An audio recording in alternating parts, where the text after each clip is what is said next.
front of me, behind me, behind me.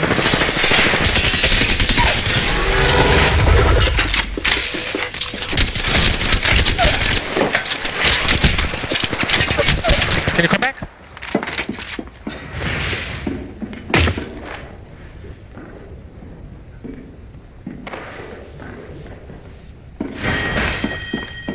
Okay.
Let's go in the zone.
low. What? Run low. Where are you? Where are you? Too knocked. Too knocked. Dude, he's one guy! Why are you running? What the fuck? Go fight!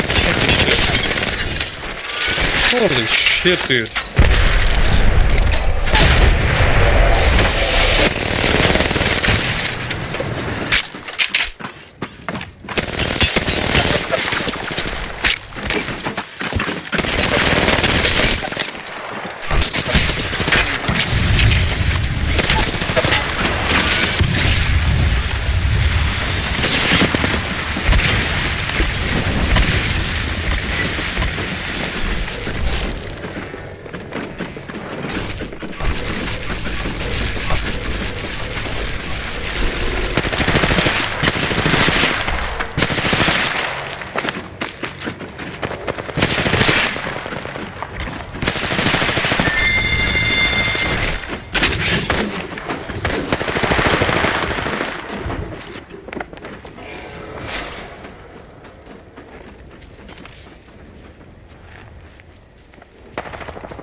Снайпер.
I'm coming.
It's broken.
One dead, under one.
Move back.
Ready?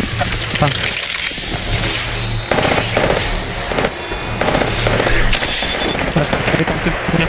Fine. Left one.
Okay.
Kick him, kick.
I knocked one more right flank, she's drowning somewhere.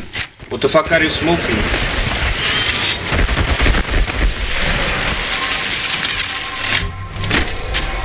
Bloodhound, can you start fucking doing something? Can you put the solo? I'm losing my mind, bro. Fuck are you smoking?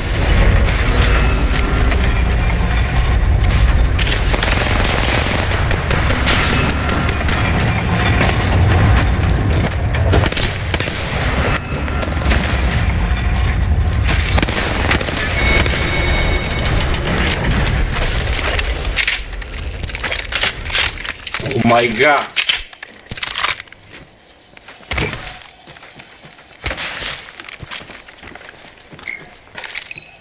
Smoking on that Zaza.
Oh my god, I'm stressing the fuck out. I'm so sorry guys, I cannot play. Fuck, I need a smoke.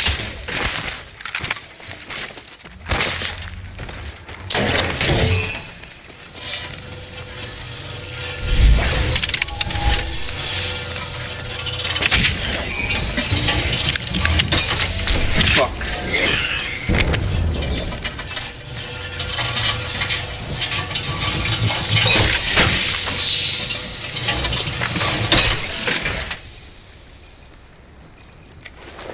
Never chat when playing Pro Advanced.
Come like, get it.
I cracked two.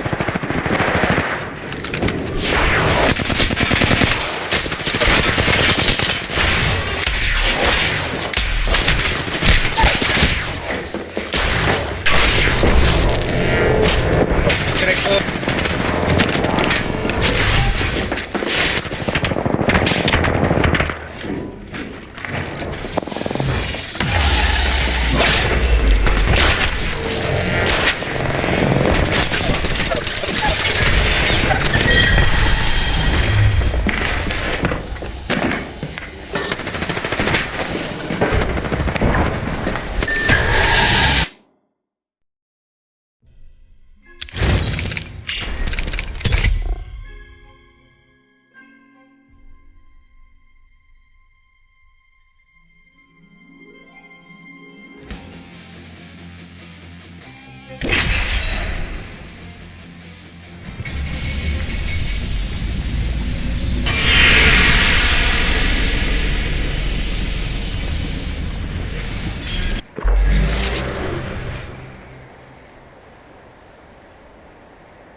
Knocked.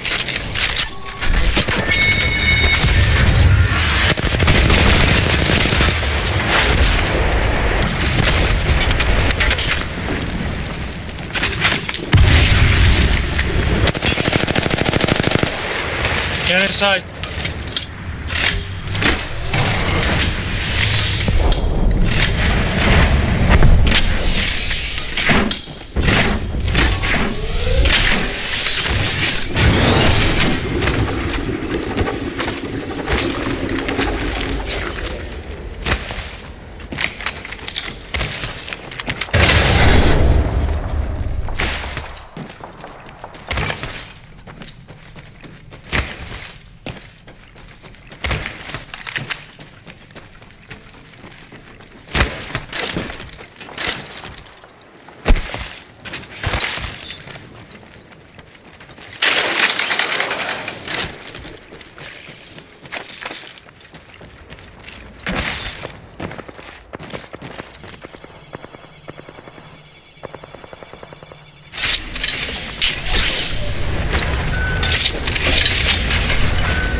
Go back to your box.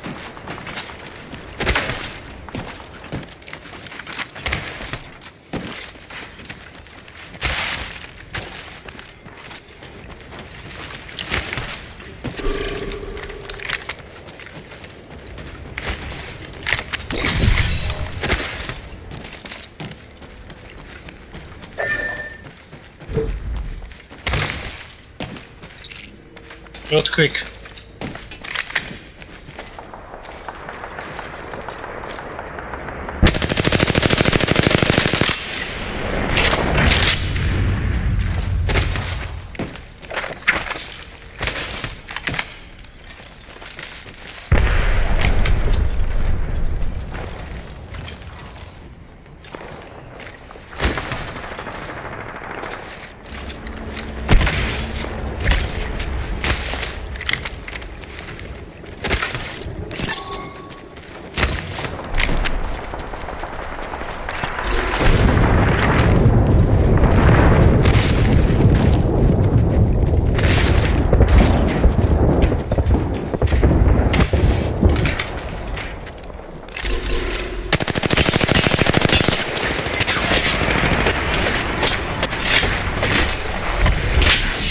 He's one.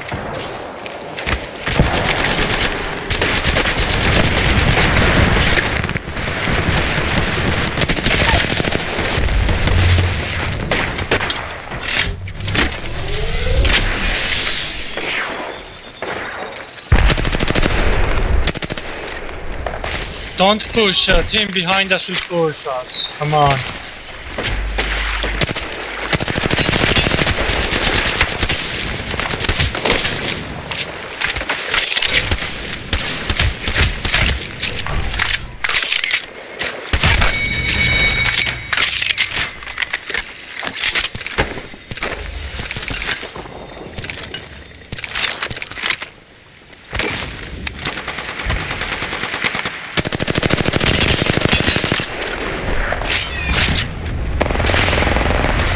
On you, on you, on you.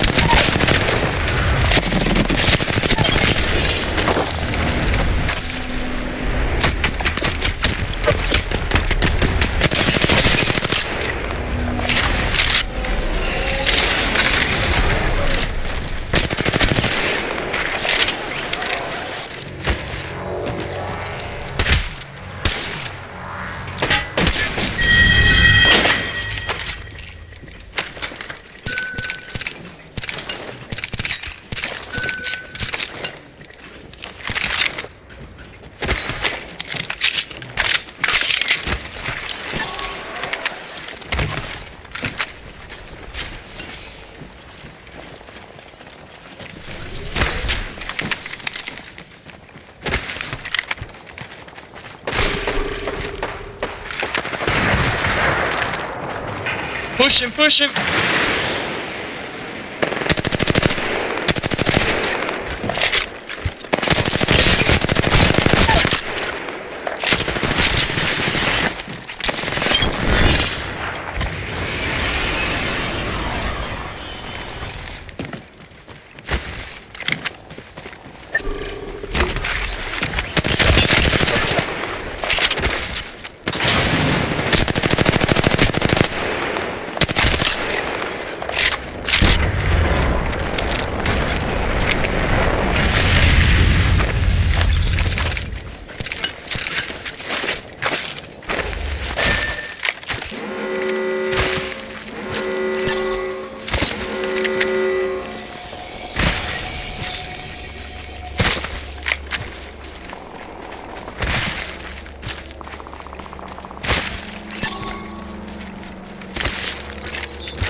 Solo.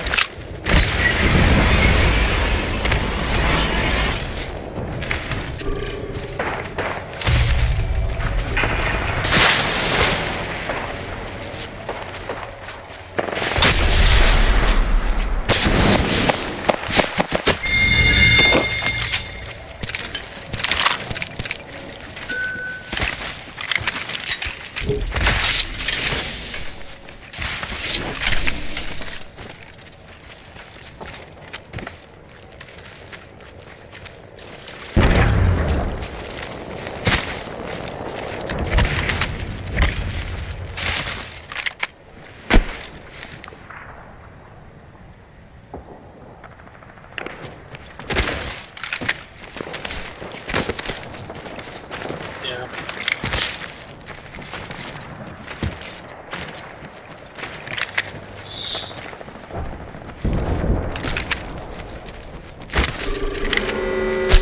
Only?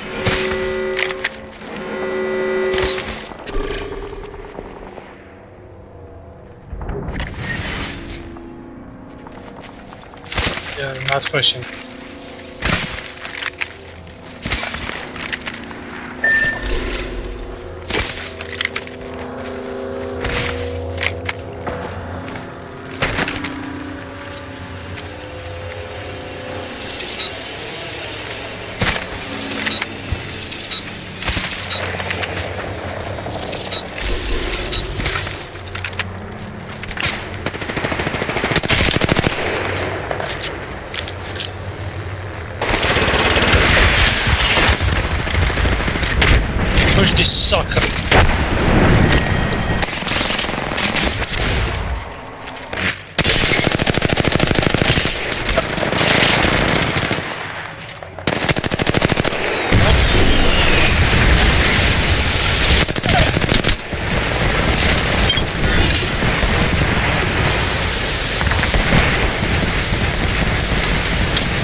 Three snipers? What the?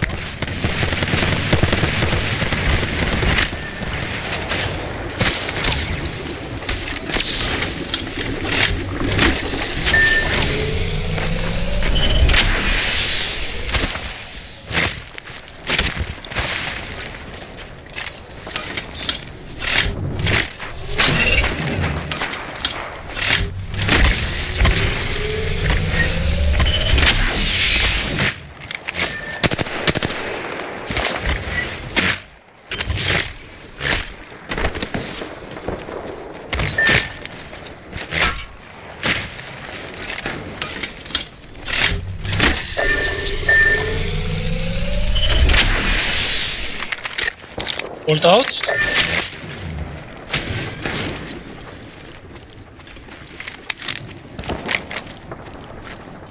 Come, lifeline, come! Lifeline!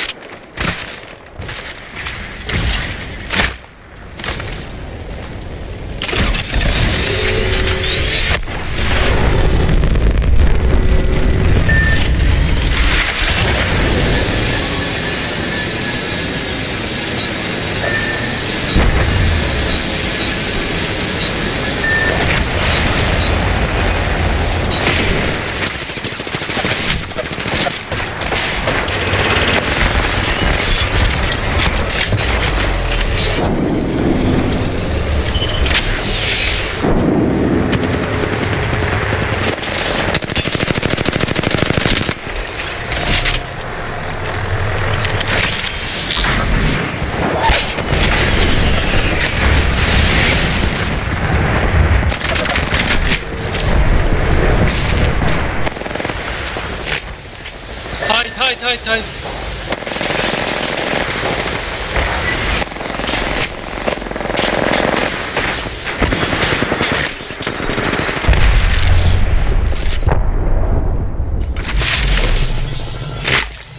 Nice.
Don't push, we're in the ring. Just spread.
Κανονικά νομίζω η σειρά της Λόμπας ήταν και μετά η τέτοια. Μετά ήταν της Valkyrie.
here, and you saw the zone's going to be coming very central map. So near Cascade Falls, you saw Team Liquid not getting contested from the likes of Dreamfire here. Dreamfire did not make it, so they're going to be able to get Cascade Falls no problem. But look, we have an early game fight. It's going to be an early pick that's going to be picked up on Sunset on Stealthador of IG. This is the manager of the team, does not have a ton of competitive Apex experience, so teams like Zeta are going to try and capitalize on that, unfortunately. And with Zen actually with this rotate all the way around, they usually land in Jurassic Park, but with that quick rotate, they want to avoid the likes of TSM that usually land in antennas. So highlighting that a lot of these teams with the quick rotate, as IG, you can see like the likes of Dreamfire here. Dreamfire did not make it, so they're going to be able to get Cascade Falls no problem. They can at least try to recover that banner with the crypto. Oh, it looks like they're actually just out of there. Yeah, they're just going to dip set. They're not even going to get the banner here. They're going to play as a team of two. So it's going to be RKN and Bryn channeling their inner Pulverex, by the way. F-Chan and the boys trying to see what they can do as a team of two. We saw Pulverex make some noise with that team of two yesterday. We'll see what they can do now in IG as they are down to 2.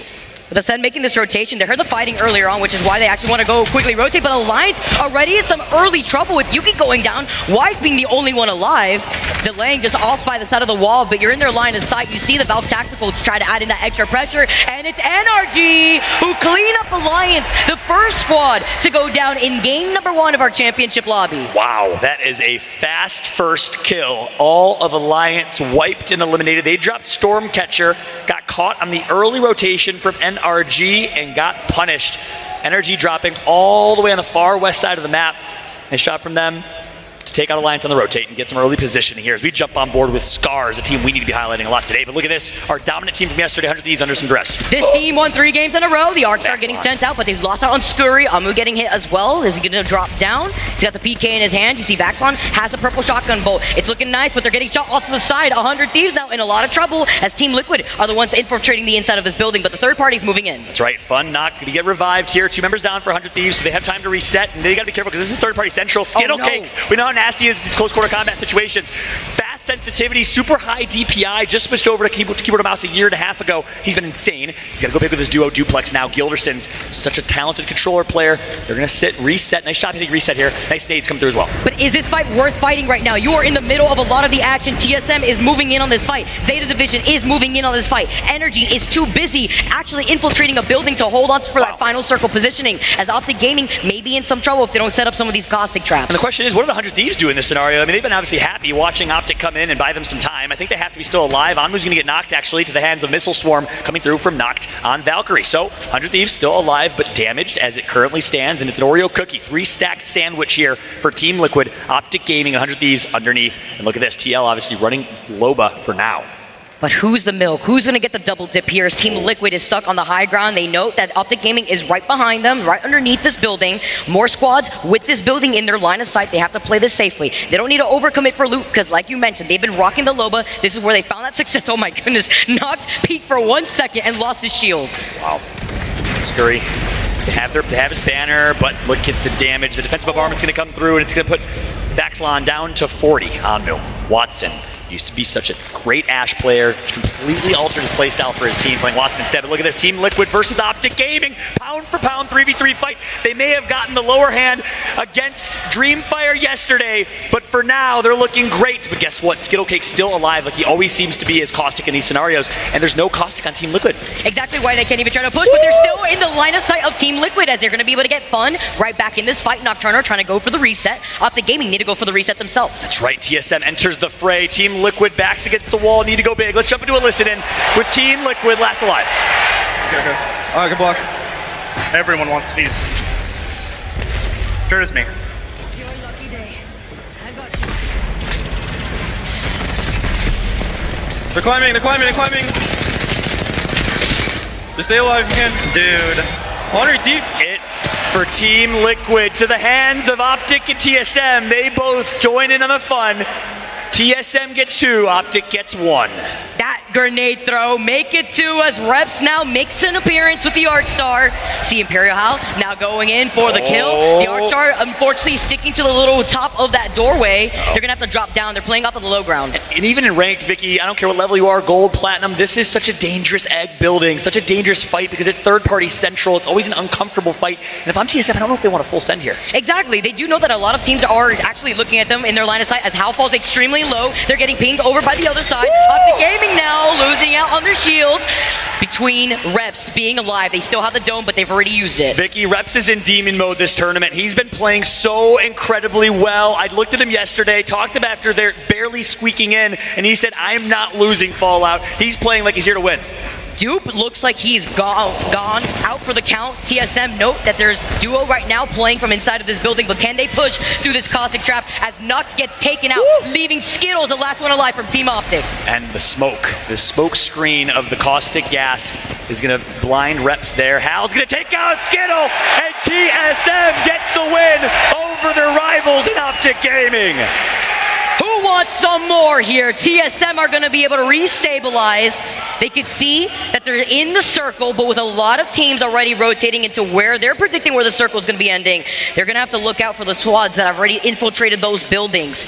So now some of the slower rotating squads, Space Station Gaming, Furia, AD, EXO, Ascend, a lot of these teams are going to be now playing around the edge of this circle. That's right, 3 squads eliminated right now. I don't believe one of them is AD. I'd love to check in with AD, see how their rotation is. They dropped down to Beast, far west side of the map.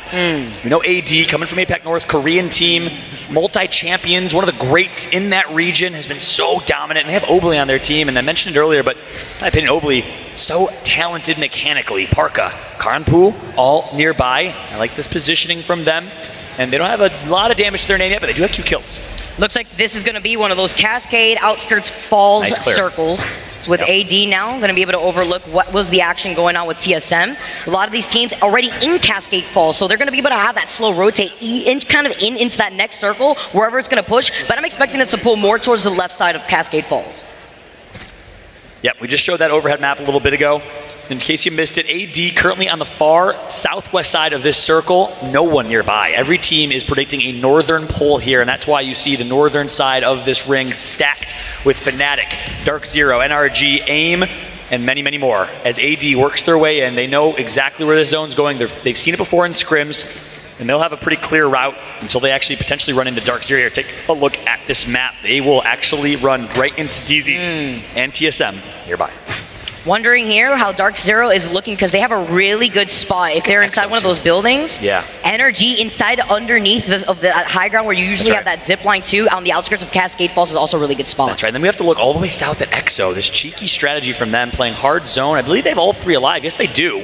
So EXO is opting to avoid any noise. IG got a res on their 3rd, and they are going to be also playing hard edge right now, slowly working their way in, but it's going to be a tough rotation. Valkolt's going to have to be good. And you're going to have to look at 100 Thieves basically taking a page out of their book too. They are quite literally the definition of slow rotating, taking their time over by wall. They're on the wall still. Better late than never. You know how that's kind of how I show up to the parties too. Exactly. Yeah, fashionably late. Always. You know. Come on. Got to clean up whatever's left behind. It's a Greek thing, a Cuban thing. You know? Yeah, absolutely. We have to stay true to the brand here. That's exactly right. 100 Thieves kind of understanding that. That's right. EXO. Talked about them. What a story they have had. If you're not familiar with this team, if you're just tuning in for the first time today, let me get you caught up real quick. Thailand team coming all the way from the Southern Hemisphere. They've looked so strong. They showed a lot of life in the APAC South Pro League and throughout, but have turned up this weekend. But right now, it's VJ having to go big for Morocco. Where do you go, though? Is the Seer ult 2? You're stuck in a little crevice right now. You can't even heal because of the Seer. Is that going to be Furia? We're going to have to see over to the side of Sen with only post kills still alive. He's got the PK. It doesn't look like he could go anywhere. C9 now forced into the circle as Stay Naughty so desperate to pop that shield back. And just like that, Ascend going to get eliminated. It's going to be Furia joining in, though, and actually third partying with a knock on Zach. He is out. Banner not recovered yet.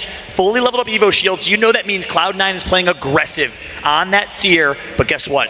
The king of all Seers is here, and it's his Watson. He's been performing, kill leader for the weekend, ranked warrior, didn't have any interest in competing until he realized, wait, I can make money doing this? The flex? Why not put your skills to use out here? And that's what his Watson has been doing all weekend long. You saw the respect from C9. They immediately dipped out of that situation. They lost a trade at the start of the fight, and now Fury are going to be able to have the rotate up ahead. Speaking of kill leaders, one thing we have not talked enough about, though, we've hyped up Watson, obviously Hal, a few others, but when you see this page flip one more time, Mandy from Scars, tied with his Watson for the kill leader. Such a popular name. Scars, multi-champs. They won the previous ALGS championship in Europe, that is, looking to prove that they're the best in the world. Obviously cannot compete with Mandy in Sweden, so the fact that he's back and the fact that he's performing like this, what a return performance from the king. Actually insane. As C9 are going to be able to try to rotate right back and forth. They were able to finally get that beacon. It's going to be Zach here. They're going to have to actually get the res outside of the circle. But with so many squads playing outside the circle, I'm expecting maybe the next few games to be much slower pace here with, a lot of our squads to kind of figure out the foundation that they want to play. That's right. All right, Cloud9 now getting a res on Zach. Zach will be back. Let's see what Zach Bell can do. Save the bell. Zach will be back and he will attack, huh? Yeah, exactly. Well, that was pretty good. Gotta hit him with the... Yeah, exactly. 1, 2, 3.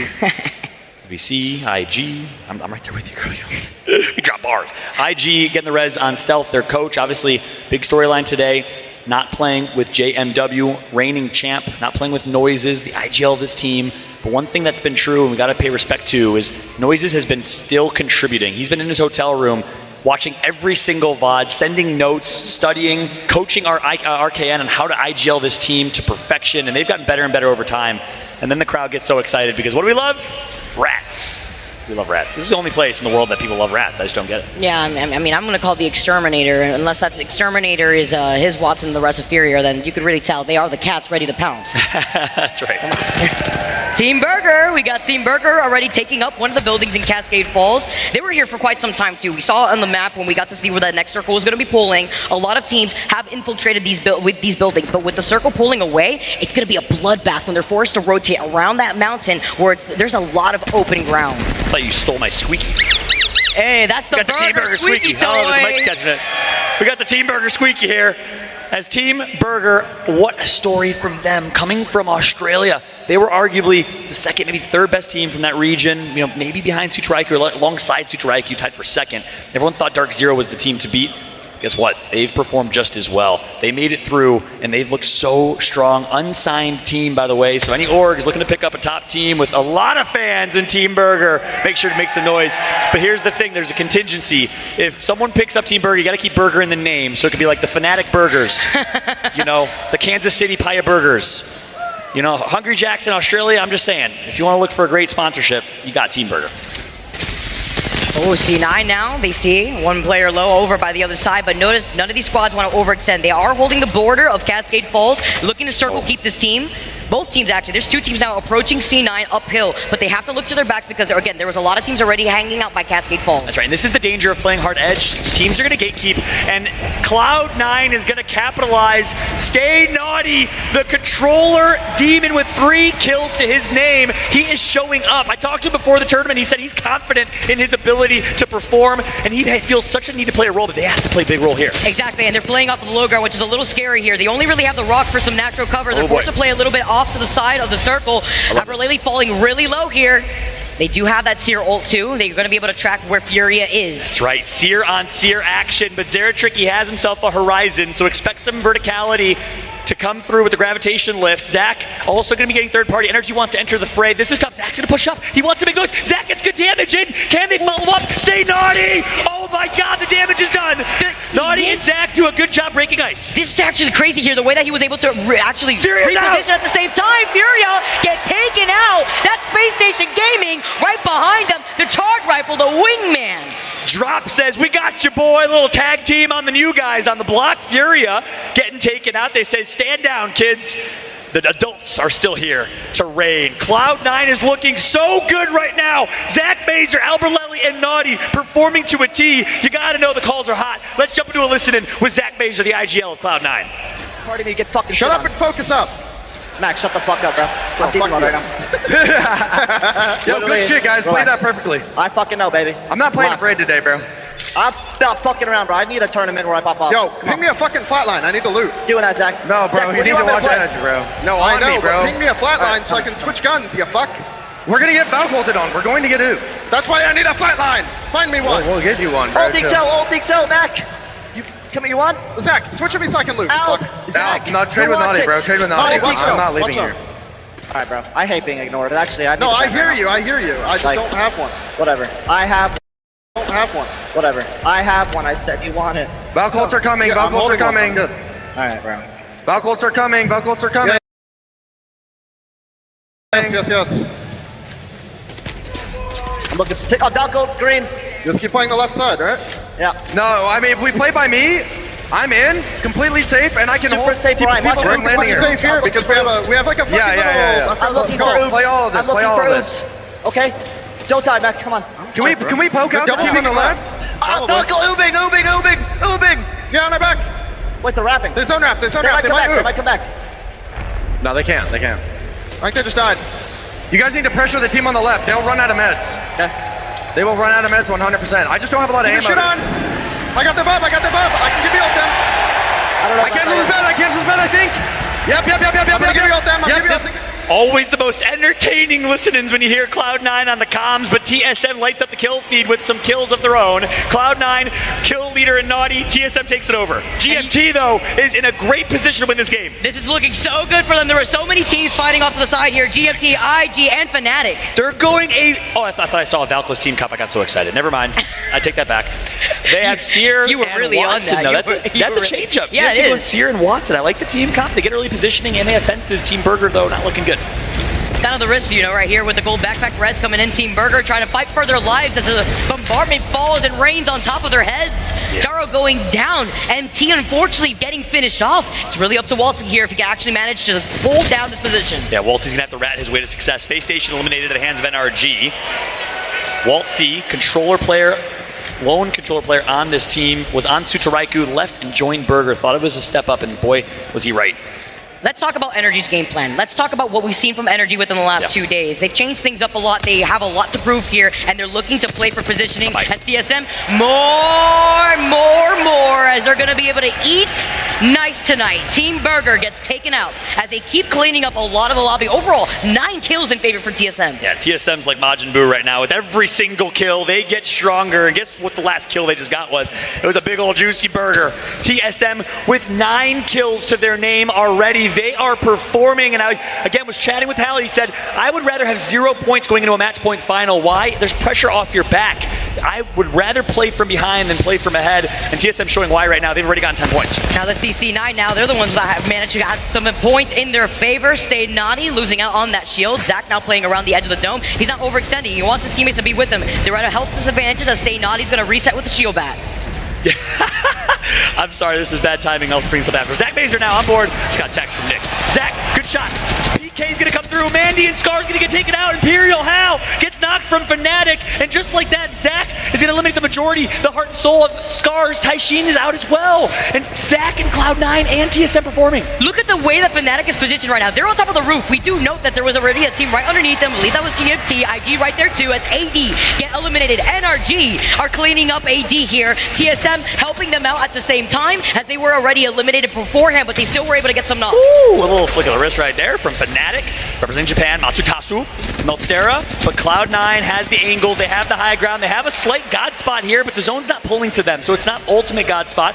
This is so indicative and reminding of the championship moment that we casted in Sweden, Vicky, where we saw Luminosity Gaming on this high ground not able to shut down Dark Zero, but right now it's Cloud9. Let's see how they capitalize. Let's see here. They have to play around the Watson ult. At the same time, you can't be throwing any grenades in that way. IG, you see Stealth actually playing around the bottom side of this building. He can't dance hard enough as Fnatic now at the 2-man squad. GMT playing outside of this building. Nasty loses out. I think he was in the circle for far too long. The Spitfire is popping. It's third down. It's going to go big. Rambo on controller.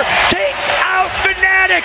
5 kills for Rambo, the controller man from Florida. Florida man himself is getting hype. Gotta go for the Burrs. ZC9 now still playing off of the high ground. Energy have not left from this immediate tunnel because they see a lot of the fighting happening in front of them, but they know that the moment that they give up that space, they're gonna be in the line of sight of the team who's playing above them, which is C9. That's right. Cloud9 on high ground. And actually, zone's going a little closer than I thought from that angle we had originally. So this is so interesting. This is where Optic was. And of course, that was where Luminosity was. In that same championship moment, it's almost foreshadowing. Nostalgic starts to our same finish from Sweden. And that's how we're going to kick off match point. We know how insane that final was. 3 squads remain. The defensive bombardment's going to come through. That's going to force Cloud9 to have to use their bubble most likely. No, they're just going to eat it. Stay naughty. He's going to stay up. Oh my God. He has 1 HP. You could breathe on him and flick him in the wrist, and he would get knocked. I love that decision to not use their bubble there. Yeah, they have to wait this out. He even goes for the quick shield swap, so that way with that gold Evo, he could heal up a lot quicker. That's right. Circle slowly closing in, inching, as GMT are the ones that are going to engage first. That's right. So GMT will force to fight on RG. I think Cloud9 has the win condition here. 2 Seers as well, so they can cancel heals. This is huge. Look at the angles. They're ready to beam, and the team fire is going to come through. The Valkyrie was a little bit far placed, but not going to connect for damage, I don't think. So they're going to have their Valkyrie Q Miss Barrage for a little while. Sweet, playing patient, the calm before the storm. Look how quick they 3-2-1 Nasky. Oh my goodness. Wow. We blinked and he was gone. Yep. He's just a death box right now. As Energy are playing around the little corner, you can see the caustic trap set up as the bombardment gets set down. C9 now, stay naughty, dancing around the bombardment, but they're going to be forced to drop soon. And I love that they've defended against these bombardments without popping bubble. They're going to have bubble late here. Here comes the drop from Cloud9. It all comes down to this. NRG, Cloud9. You see Sweet right now with the Volt in his hand. He connects for 80, but he's down to 1 HP. He gets knocked. Cloud9 performing, but Rambo is alive. Rambo is going to queue his way up and find a way to survive. And Rambo wins. Rambo is a monster. GMT take game number 1 as their sub comes through for GMT, taking a page out of NRG Sweet's book after they were able to win a game similar to that just yesterday. Can you believe the performance from Rambo? He doesn't do it once, he does it twice. Clutches up against Fnatic to keep his team alive. In some way, somehow, the team of 2 beats the Titans in NRG and Cloud9, and Rambo's the one who did it. The USA controller player, boys, and you see the synchronized flex from GMT. Tell me now, Fallout, do you have the script? Do you have the script on the team, Preds? You had GMT on your side. Why don't you splash that jersey, because they deserve it after taking game number 1. GMT! That's a fact. I was just going to throw over my head. I don't think it's going to. We're not doing that. Let's not. That's not going to work. No one saw that. Thank goodness.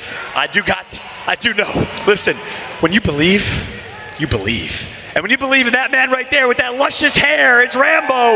You gotta know he's gonna show up. Energy's contagious. These teams have the most ultimate, immaculate vibes, and I can't believe GMT performed that way. What a start from the GMT boys. Look at this. Hold on. We gotta flash it up a little bit here. You know what? This is beautiful. Ooh, I'm sure a little too much. It's beautiful. Come on. You flash that, I'll hide this a little bit. Wow, look at that. Nice. Big respect. Nice. I believe from Azerbaijan is the GMT organization. Young man starting this org and picking up this team. It's amazing to see. 21 points each for Cloud9 and GMT. They show up. NRG with an 8-kill game. But look at TSM with 9 kills, 12 points for them. That's going to put them in 4th in the overall leaderboards here. But keep in mind, Cloud9, NRG all start with a few points because they came in from the winner's bracket. NRG in particular started with 10, so that'll put NRG in 25 points, just 25 points away from match point. And game number 1, that's really what it matters here, because they held down that positioning from the very beginning of the game. They knew that there was a lot of fighting happening in front of them, but with that extra 10 points, they knew that they could be pretty lax. That's right, and flip side. Quiet start from the boys who dominated yesterday in 100 Thieves. Dark Zero, the former champions from our last LAN tournament. Only 1 point. Quiet from them as well. So we'll see what they can do. Keep in mind, they are coming in with a few points. I'm excited to see the overall leaderboards here in a moment. But your thoughts in this one as we take a look at the damage done. Walk us through it, Vicky. What I'm really excited for is to see how Rambo went ape crazy here. 2,000 damage, 2.2k already in that game 1. What does that mean in terms of momentum for GMT? Because you know that they ride on that confidence. You know that even if they don't take the dub, there's still that 2nd place, 3rd place winner to go in and say, we still did it. We still are out here. You see the thumbs up. He's got nothing but smiles right now from Rambo. You know his mom's watching at home. So proud of this young man and the professional he's become. Player for Torrent, joined the Torrent roster, and in my opinion helped them elevate, but it wasn't enough. They weren't able to qualify to be here. Came in as a substitute, ended up subbing for Mady, and you know, in my opinion, and I actually got this confirmed from them, that's a great substitute because they picked up a dominant controller player. They now have 2 great keyboard and mouse players in Nasky and Dell. Dell is one of the most underrated players in the world, by the way. Picking up a controller demon like Rambo is huge. Let's take a look. And this is absolutely huge. Wow. I know we highlighted Energy starting off with points, but so did C9, who are only behind them by 2 points. GMT with that victory, skyrocket in 3rd place with 21 points. Slowly, Fallout, that gap is starting to evolve. That's a fact. TSM started with 0, but earned 12 with 9 kills. That'll put them in the top 5. What a start here. And Fnatic, obviously, strong showing from them. They started with 0. They get 7. Team Burger with a 7 of their own. Really impressive stuff here. As Space Station, Furia, maybe not doing as well this game, but they did have some points to start with, which is why you see them so well on screen. Let's flip over to the second page here, and it's Dark Zero with 6, EXO with 7. All of those points from EXO, I believe, coming from their winners bracket performance. They started with 7 points because they were in 3rd place coming into this one from the winners bracket. And out the game, he's scooping up some kills too at the very end with against Team Liquid in that very, very stacked up building where TSM, you saw how just toss out that grenade, pick up 2. It was really nice to see, but it was a lot of chaos happening on the outskirts of Cascade Falls where a lot more teams were stationed looking a lot at the action. That's facts. Vicky, from what we saw in that game number 1, not a lot of early out by Team Liquid. You saw a big rotation come through near Cascade Falls to the south of Cascade Falls. Liquid was ready to fight. I believe it's the fight for the beacon. We saw a lot of fighting around those beacons for all the right reasons, of course. You want to be able to predict where that next circle is going to be pulling because a lot of players like NRG Sweet get that read perfectly. Notice how they were positioned there because they knew the kills were going to eventually come to them. They didn't need to overextend for anything like that because they like to play for placement more than anything. A lot of that combination. Meanwhile, we saw Seer and Horizon from Furia. Seer coming from Zach Mazer, so expect a lot more in terms of team comps, not just the kind of cookie cutter caustic like we thought we'd see in this final until we get to match point at least. But look, game number 1 was absolutely insane. We hope you're enjoying it here live in PNC Arena. We hope you're all enjoying it at home. We're going to jump to a quick break. When we come back, we got Onset and Gasket to call the action for game number 2.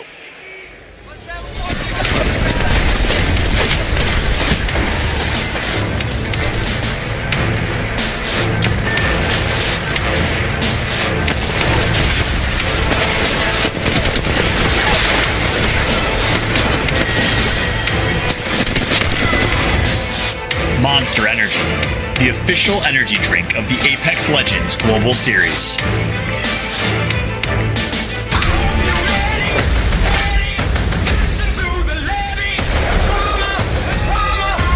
It's prime time at the Apex Games! Tell Death I said hello.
Welcome back, everybody, to the ALGS Championship Finals.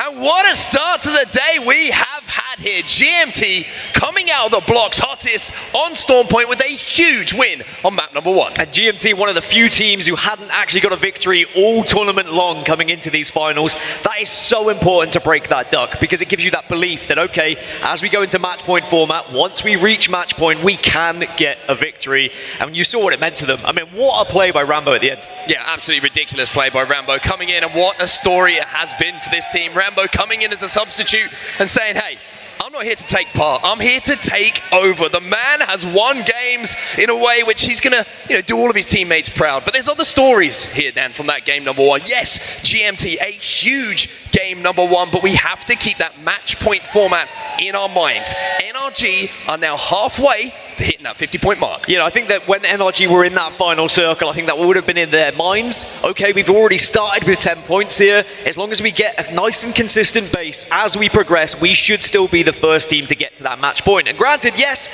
other teams have had a lot of points in that game as well to really put themselves up the leaderboards. But as long as NRG can find that consistency, get to those final circles, they should be one of the first teams we see on match point.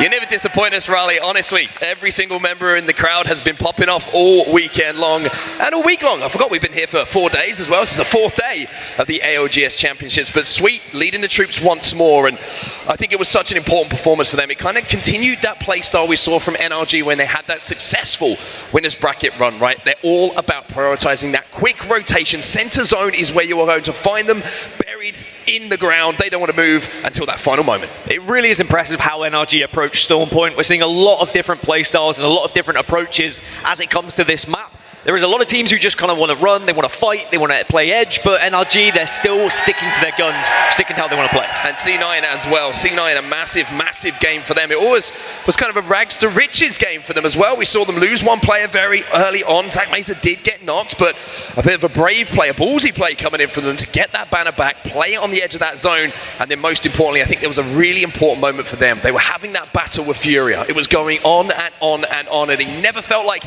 anyone really had the upper hand until Space Station came and cleared the way for C9. And I do think that Cloud9 are a team who are finding more success on Storm Point rather than World's Edge. So as we go into match number 2, and it is Storm Point again, this is when you need to be picking up your points before you go over to arguably one of your weaker maps. Well, let's talk about Storm Point a little bit. We've been the Storm Point specialists for the majority of this tournament, but talk about the Storm Point specialists from a stats perspective and who we've got on this main stage. Well, TSM have been far better at Storm Point. They really have found their victories there, their points have been there, and they look like a different squad. They look a little bit lost on World's Edge, so arguably you want to see them get their points here on Storm Point as well. You're also looking at teams like Team Liquid, Optic Gaming, Alliance have all been better statistically on this map. So if you are one of those teams, if you know that you've been stronger here on the map, you have to make it count here, because otherwise you go into match number 3, match number 4, and you can really fall behind the pack. And also, I feel like if you get those points on the board early here, a strong start on Storm Point puts you in a position where you go over to World's Edge, you have playable areas, you have more predictable kind of final zones, which a lot of these players would have been playing for years and years now on World's Edge, where you can kind of hunker down and look to lock down a first place finish. I feel like this starting off on Storm Point is massive for the context of these games. Yeah, when you talk about momentum and you talk about being able to bring that into like the next matches, it's so important because you can play your play style going into World's Edge. You don't have to think about changing composition, you don't have to think about chasing a pack, and when match point comes into it, you don't have to think about or worry about other teams that are going to be in the equation. Instead, you just focus on your game. And there is the Team Burger faithful. They have been making noise all week long here in Raleigh. Look at these guys. They are loving every moment of finals day. They would love a Team Burger victory, I tell you that. But Team Burger are one of the few teams who still haven't found a victory yet this tournament. But I'm sure maybe they're saving it. They're saving it, I think, for today. It's a good time to save it. It's a good time to peak. We've always said Apex Legends is about peaking at the right moment. Speaking of which, this man on your screen that we just saw very momentarily there, here's Watson. He has brought some slaying prowess to every single lobby that we've seen him involved in, and that's been one of the reasons that Furia have been so dominant in the kills department. I mean, Furia have outslayed this entire entire tournament by an incredible margin. They were tweeting about it yesterday saying like, dude, we are so far ahead of everyone else, it's unreal, but is that still going to work in this Grand Finals lobby? This is arguably one of the biggest and best lobbies we've ever seen in Apex Legends. I mean, just going through some of the signs that we're seeing here, it's great to see different teams being supported, different players being supported, and most importantly, the Apex Legends Global Series being supported in such a strong way. Team EXO as well. I mean, what a performance has been from them. Scars also, a great run from them. I mean, the losers bracket run from all of these teams yesterday, it was a marathon for them to even get to Sunday. I just wonder how much it took out of them. And as we briefly touch on Scars, because they were on our screens, it's another team who hasn't found a victory in this tournament yet. But when they do get rolling, when they are on match point, they're still a dangerous team because they are a championship winning team. They've done it before, and you know full well that trophy could very easily be lifted by that squad. And that trophy that you're seeing right there, yes, it's a new one for this year, but both Scars, like you mentioned, and 100 Thieves both have possession of their respective regions' ALGS championship from the online competition that we had last year. So in this lobby, we have two former champions alongside, of course, playoff champions, pro league champions. It really is just a star-studded lineup here. And let me tell you, the games are just going to get more and more intense as we roll through finals day here. You can see on your screens, if you're in the arena or if you're sat at home, that game number 2 is loading here. We're back into Storm Point. And Storm Point means aggression. It means the likes of Fury are going to be looking for kills. It means the likes of C9 are going to be looking to pick up those pieces when they can third party. So many squads have found far more success here on this map, and you need to get the points now because we are already going to be edging closer to match point. Remember, NRG starting this game 25 points. They are halfway towards match point already. Well, the dropship, as you can see, is taking its path over. The teams are on their way down, and we're going to get a first look at where that circle is going to be pulling very, very soon. And it looks like we're going out towards the western side, so central western here, Dan. Very, very interesting to see. Yeah, this could potentially pull over towards the mill, or we could see something somewhat similar of what we saw previously. You could see it bang in the center of that circle. You see that watery area in the middle. And we have seen a few teams find success with a circle like that already, but it is going to pull a little bit further towards mill.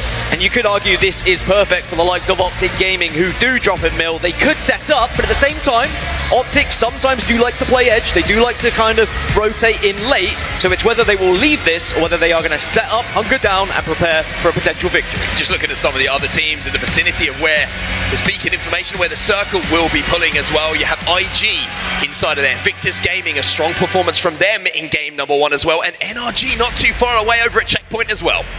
NRG may already be making their move as well. When you think about what NRG have done and how they've succeeded so far in this tournament, it has been those early rotations. It has been getting into those prime positions as soon as possible. And if they do have the beacon information, you better believe they are going to be transitioning very quickly over towards mill. But you don't really want to be taking a fight. You know that Optic Gaming are landing there. You know how good Optic Gaming are in those 3v3s. And what fights we had in match number 1, may I add. The Optic Gaming versus TSM scuffle was incredible. Yeah, there's going to be some stories for sure as these games develop and even the 3v3 fights develop. So many players are going to have to hit those clutch shots when it really, really matters. Space Station Gaming, I mean, as crazy as it sounds, how we haven't even had the opportunity to mention Space Station, apart from them getting involved in that Furia versus C9 scuffle we saw a little bit earlier on. They picked up a couple of wins yesterday here on Storm Point. And Space Station have been a solid, consistent team across the board of both maps. When we look at how teams are playing on World's Edge, how they're playing on Storm Point, Space Station are pretty even across both.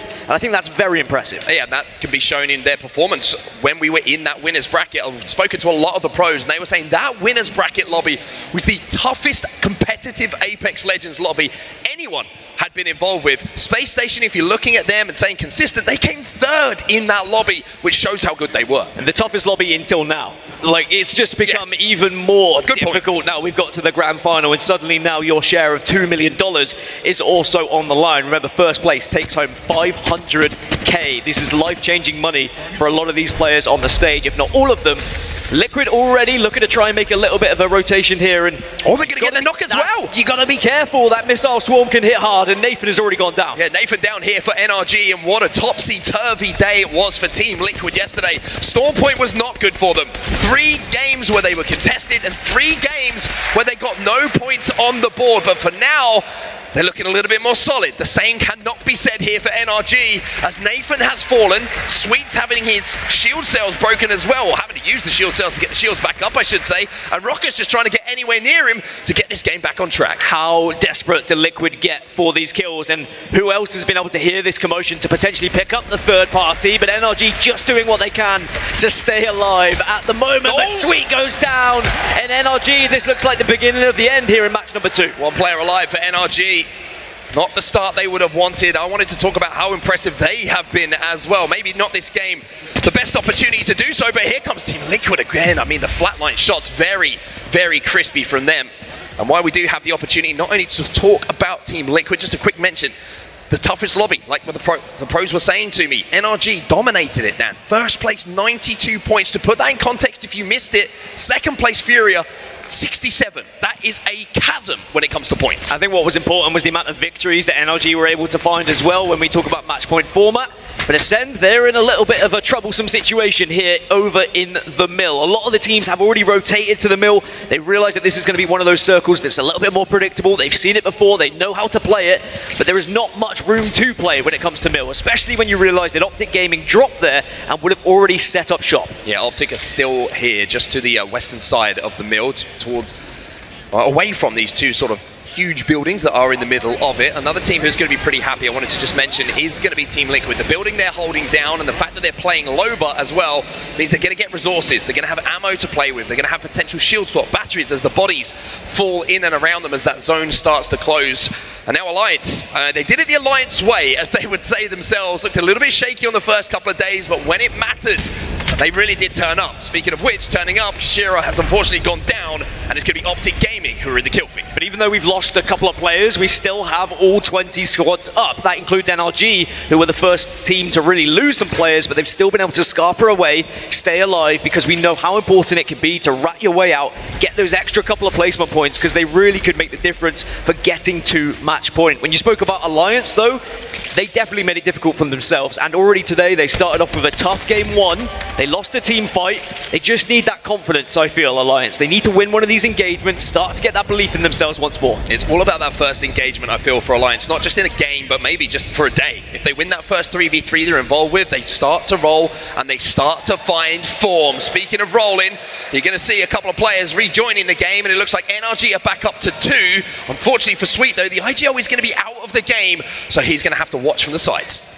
2 is better than 1, though, and at least you've got more of a chance to get to the late game, more of a chance to win an engagement. It's going to be difficult, but when you look at NRG and what they're capable of, it's definitely doable for sure. As we look at who's actually managed to get into the circle already, who's been early rotating, the majority of teams have already moved.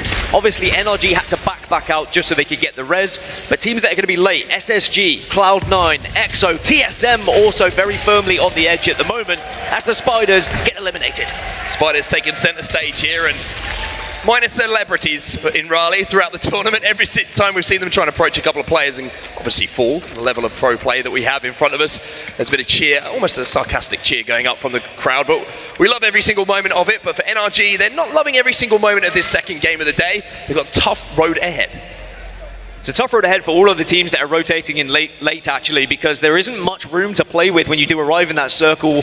One of the teams that we could maybe speak about is Cloud9, because they are a long way out. They're in fish farms at the moment, still just looting up. So they will and should be the last team to actually arrive to anything. But they've been playing this way all tournament long, slowly, methodically, just waiting and biding their time to arrive to the party, hoping that when they do get into that circle, they've already seen several squads eliminated. And just to update you on some of the other squads who are kind of playing around the edge at the moment, you have Fnatic right still up on the north side of the map near North Pad. You have Furia making their rotation pretty close to where Fnatic will be as well. Cloud9 are deepest into the zone right now at the southeastern, did it again, got my compass the wrong way around, southeastern side of the map by Fish Farms. SSG still in the zone as well. TSM at the moment over in Barometer. So every single other team of the lobby is pretty much in and around where that zone is going to be finishing. You got to remember, not every team will been able to get that beacon information, so they're literally waiting these 3 or 4 seconds now for the ring to close so that you can can actually start to make your way towards where the circle is going to be closing. Beacon information we know is so important,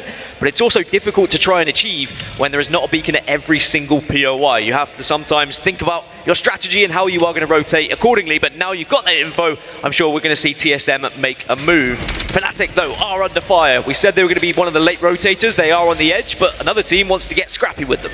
Little ARCstar on the corner of this bubble as well, and unfortunately for UCAF, he's going to have to get the sneakers on. He's going to have to get the running boots because he is taking quite a lot of damage as he tries to make that cross. Unfortunately for Metzera, he's going to go down, and now you can see Fnatic falling down to 2, and who else but Furia just hunting on the edge of zone at the moment. It's a 3v2 opportunity for them to convert on. NRG are looking to try and get involved, though. You can see on the mini-map there, they're making their way, they've heard the commotion, they're hoping to maybe pick up some of the scraps here. Also in the kill feed, Alliance have lost a couple of players to Optic Gaming, but here comes the push as Furia try and connect some shots. Here's Watson, his kills by the looks of things, Fnatic eliminated. NRG, here comes NRG. 1 HP though for his Watson, gets the shield swap, but as you say, NRG, they see the opportunity to move in, but Nathan and Rocker are just a 2. And it's going to be very, very long now. It's a 2v2. Nathan with the 30-30. Lighting things up here on Storm Point. Furia do not know it's a 2 that's pushing them. They back off. They want to try and get the res, and NRG need to capitalize on this damage, on this knock. And you can see how aggressive they're getting and how they're forcing Furia back, running away with their tail between their legs. Well, NRG are going to get this KP, and that is good for them. And I tell you what, if Nathan's shooting this straight, then it might be even more. A couple more bullets, and they'll be falling from the skies. Nathan is here to play, everybody. He is out for blood. Pandas, with a slither of health, will dive to the ground and just about stays alive. Good news for the rest of the lobby. His Watson was the member from Furia that gets taken out, and we've already seen what an incredible force his Watson has been. But Furia now have to fight as a 2. They will not be able to recover that banner, but I love that from NRG.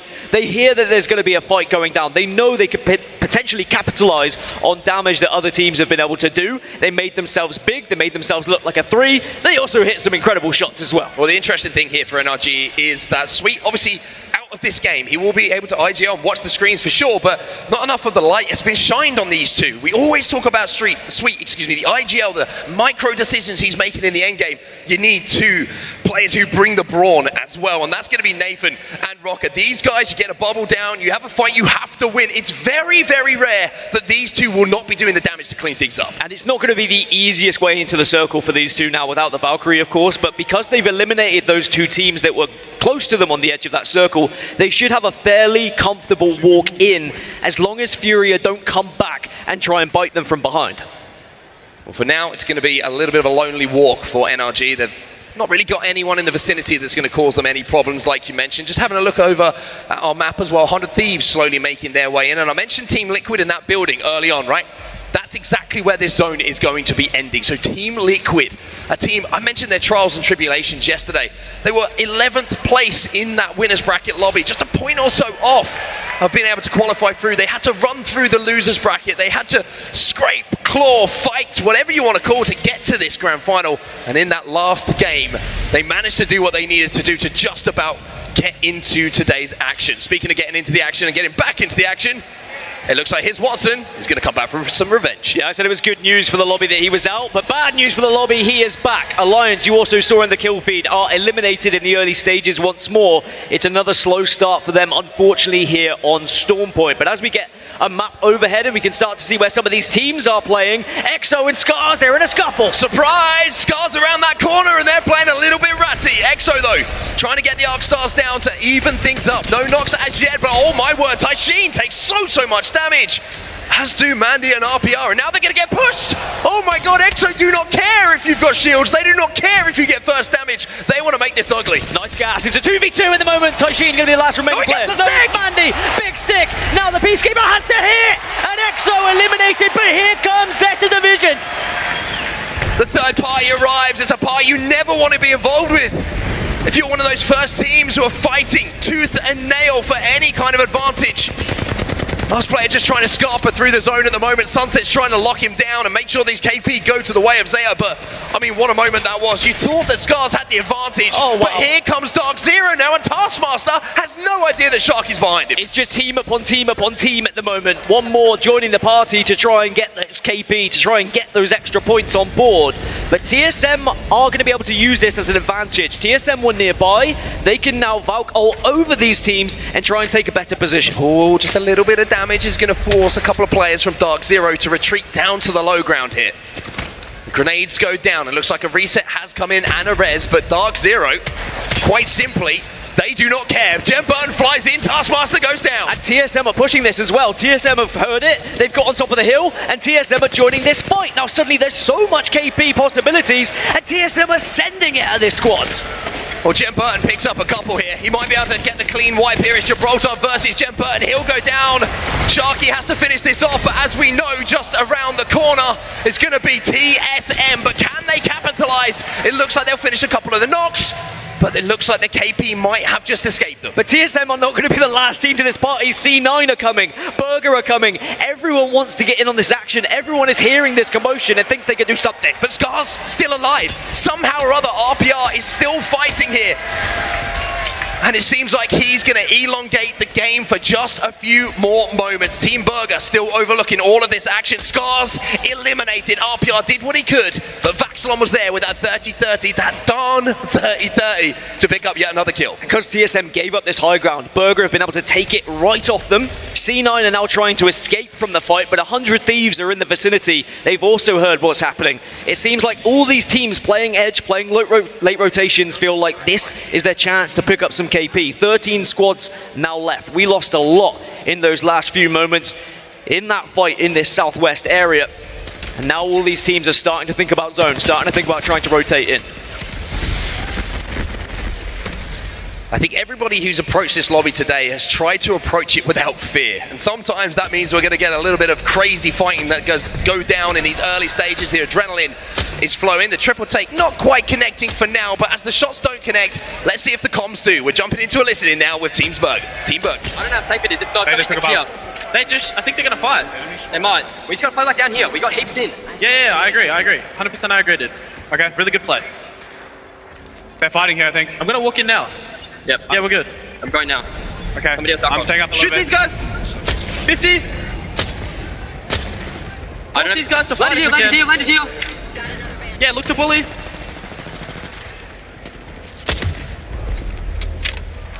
Can I walk up on these guys? Are they still playing here? Maybe. I'm watching our back. You can look with him. Be by I have to give you 1 or 2. Look with him. Look with Walty. I'm almost gonna kill. Look with me. I'm looking with you. These guys are in shambles here. I'm ulting them. No, don't. I'm not ulting. Get to ulti. Get to ulti. If I send you ulti. Almost stack the kill. No, we're good. Just. I'm backing up. He died. One died. In the gas. Back one. In the gas. Sprint. Do not let us get wrapped. Do not let us get wrapped, boys. I'm turning around. Yeah, turn it. They're wrapping us. Keep ulting them. Yeah, keep out. All 3. Are they backing up? Swing left. I bubbled up on the crates to take space. I don't know where they are. Any tags? They slid back. We're good. Fuck, boys, we need to be more fucking aware. Cannot be giving up our backs like that. It's fine. We need to loot. Did you guys get a kill? I'm holding them. Yes, I'm holding them. Yeah. Alright, I'm walking up. I'm holding them. Wait, Gibby's still knocked here. Yeah, you get the finish. I don't know where the third is. That's a little bit worrying. That's him. I'm switching to a wingman. It's bugging out. Well, as we jump back into the action here, Team Burger surviving and they're picking up a couple of KP alongside it as well. We see the team in front of them. That is TSM. We also saw Cloud9 in a lot of trouble. They may have been eliminated while all those scuffles were going down. NRG were also eliminated during that listening as well. They got pushed by Furia of all teams back to a full 3 as Furia are still alive on the edge at the moment. On the other side of TSM, by the way, is Ascend. And Ascend are trying to get an angle on them. Ascend are trying to hold out TSM. You can see it on the minimap there. So really, if TSM are going to get in, they have to either go through Ascend or over them. Well, Verholst has got that gold armor, which means a couple of shield cells are going to be able to quickly get his shields back, but Verholst's not quick enough! as Postkill is going to step up here for Ascend, and now Howard Reps have got decisions to make. They cannot afford to wait and go for Verhulst's res. Instead, they have to push in because the circle is going to tank too much damage. Reps is taking a lot, but Imperial Hell has been able to at least get away. Team Liquid get eliminated in 11th spot. Well, Hal says I've had enough of this. I'm out of here. I'm going to try and survive. Reps, best of luck, my friend. I'm going to survey the area, see if I can find you somewhere to play, and it looks like Reps might have been able to survive as well.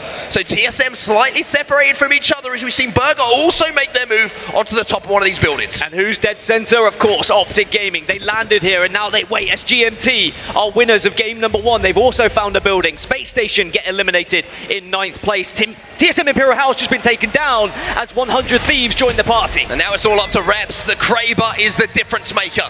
And Reps says, leave it to me, gents. 100 Thieves still inside of that zone. You can see them. Onmu is going to be a danger. He has that Kraber still in his hands. AD also in a great position here on the high ground, overlooking all of this. Flesh damage isn't enough to turn into a knock, though. And with our 8 squads, Optic Gaming are the only team within the next circle at the moment. AD are very close, though. They're just wary of stepping in case another team is waiting for them, as 100 Thieves maybe look to try and take this position away from their opposition. As Team Burger have just lost one, Furia are still causing havoc in this lobby. Their positioning has been excellent. They Valkolted in quite late, but they really found room to play inside the mill.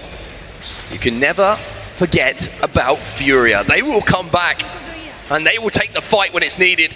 For now, though, Reps still alive. TSM are still kicking. 100 Thieves are out of here. They make their play with the Valkol. And that's good news for Reps. He can definitely try and avoid things now. It's going to be flesh damage for GMT. On to 100 Thieves. But 100 Thieves, where do they land is the real question. Looks like they're going to try and play the northern side of the circle, perhaps. But Team Burger now eliminated. 7 squads left remaining. And Pandas has just become kill leader. Furia are doing what they did yesterday. They're doing what they've done all tournament long, and it's absolutely dominate when it comes to those kills. Well, AD still have a great position here, up on that high ground, just communicating with each other about where all of these teams are. Reps might not be long for this world, though, because AIM are chasing him down. TSM will be eliminated, but I want to touch on 100 Thieves as 119 pops up in the feed, because they have got the Newcastle wall down. They also have the Watson gen down. This is a fortress here for 100 Thieves. And this is why in match point format, 100 Thieves is a very exciting team, because they won't have to change their composition. This is the perfect way to try and win a game, as GMT are going to have to return to the battle, and they might be able to return above a team and behind a team here. Natsuki from the top rope. He's got an arc star and a diving elbow. Might be enough. Natsuki! Damage done.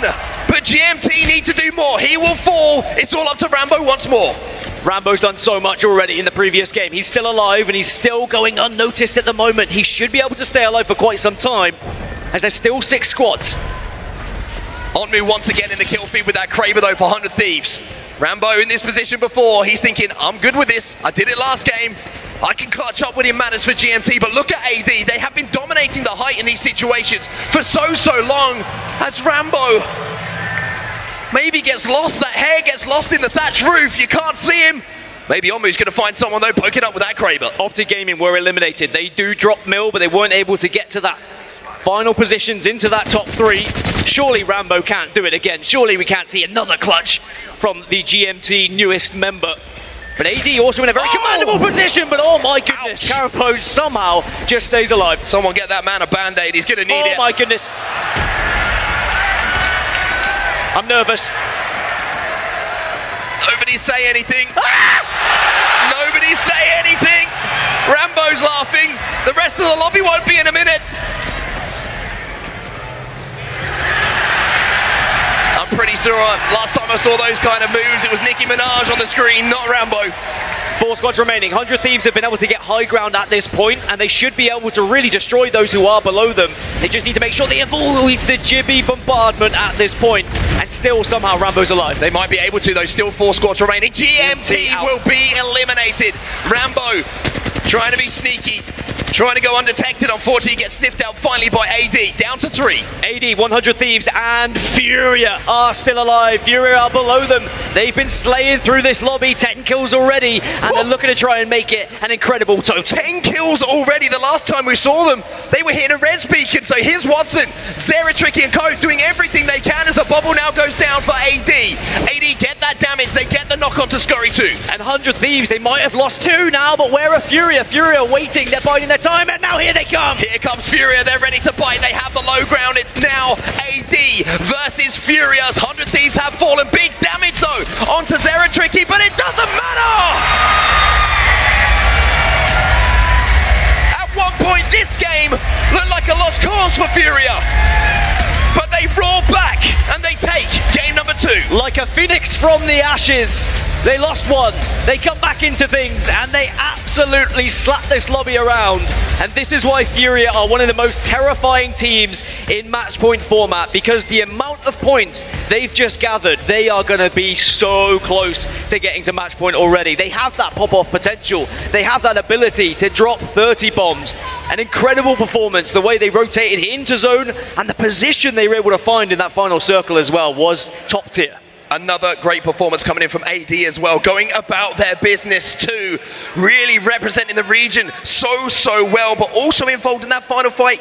Your pick to watch as well. 100 Thieves getting bunkered down once more. They had that Kraber, but just not able to close things out. And I think as long as 100 Thieves can consistently get to kind of top 3 positions with that lineup in that composition, they will get a good amount of points. But Furia, 15 kills, 12 placement points. That's half the match point total just from that game. I think we need to get a little bit of noise in here for that performance from Furia. That is exceptional coming out of Pandas. Here's Watson and ZEoS, like you say, Dan, over halfway to match point with just 1 performance. AD will be happy. GMT also adding to the total they've already put down.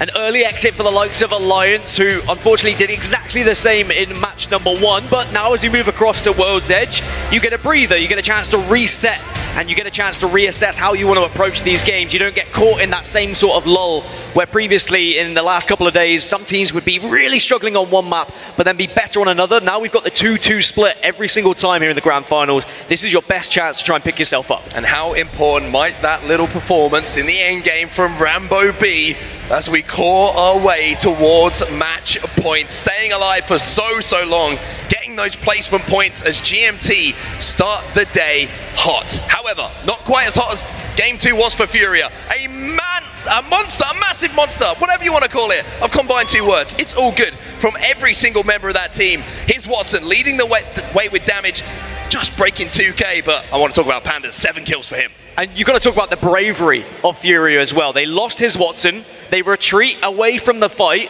and yet they come back through the red. They pick up that beacon, they get him back on his feet. And even though you don't see much banner camping in competitive Apex at this level, it certainly could have happened from NRG. They could have waited a little bit because they were only a 2, backs against the wall. And then who do NRG get taken down by? Furia. They came back and got revenge, and suddenly the leaderboard has changed here on set. It certainly has indeed. Furia roar into first place. 39 points on the board after just 2 games. 11 points to go now till they hit that magical 50 mark. And with the amount of kills that Furia have been able to get consistently throughout this tournament, it is not unthinkable, it is not unspeakable to say they could be on match point just after 3 here. As we go across to World's Edge, you could argue Furia had more success in World's Edge throughout this tournament so far, so they are going to be feeling on top of the world. But you've got to say hats off to GMT, 2 incredible games to put themselves in second place as well as AD. At the other end of the table, it looks like 50 points is a long way away though for these teams, from 11th down to 20th. Scars just managing to scrape together 8 points, and they are the closest to that top 10. Alliance stuck on a donut at the moment. They need to find something, they need to find it soon. It has to be a pop-off game now in match number 3, because as soon as one of these teams reaches match point, you start to think about, all right, where is that team? Has that team been eliminated? And that is naturally just going to take some of that brain power away from you as you're concentrating on arguably things you shouldn't be focusing on, but you have to focus on in match point. You can't allow that team to just get away with things and get into that final circle. You've got to keep a keen eye on that kill feed. And the lobby will for sure be keeping a keen eye on the performance of Furia. After a game 2 win, they are looking so dangerous in this lobby. It's time for us to go to a quick break, but when we get back, game number 3 is here, and so is World's Edge. I have a red swap right here. Rest it. He do a nade on me. You're good on me. You can just grab the swap. We're gonna queue up in a sec. He jumps on the right side, kills Watson. I'm queuing up. Tractor! On me. Off the roof. Valk 1, she's dead. I'm looking. I'm on the roof. On me.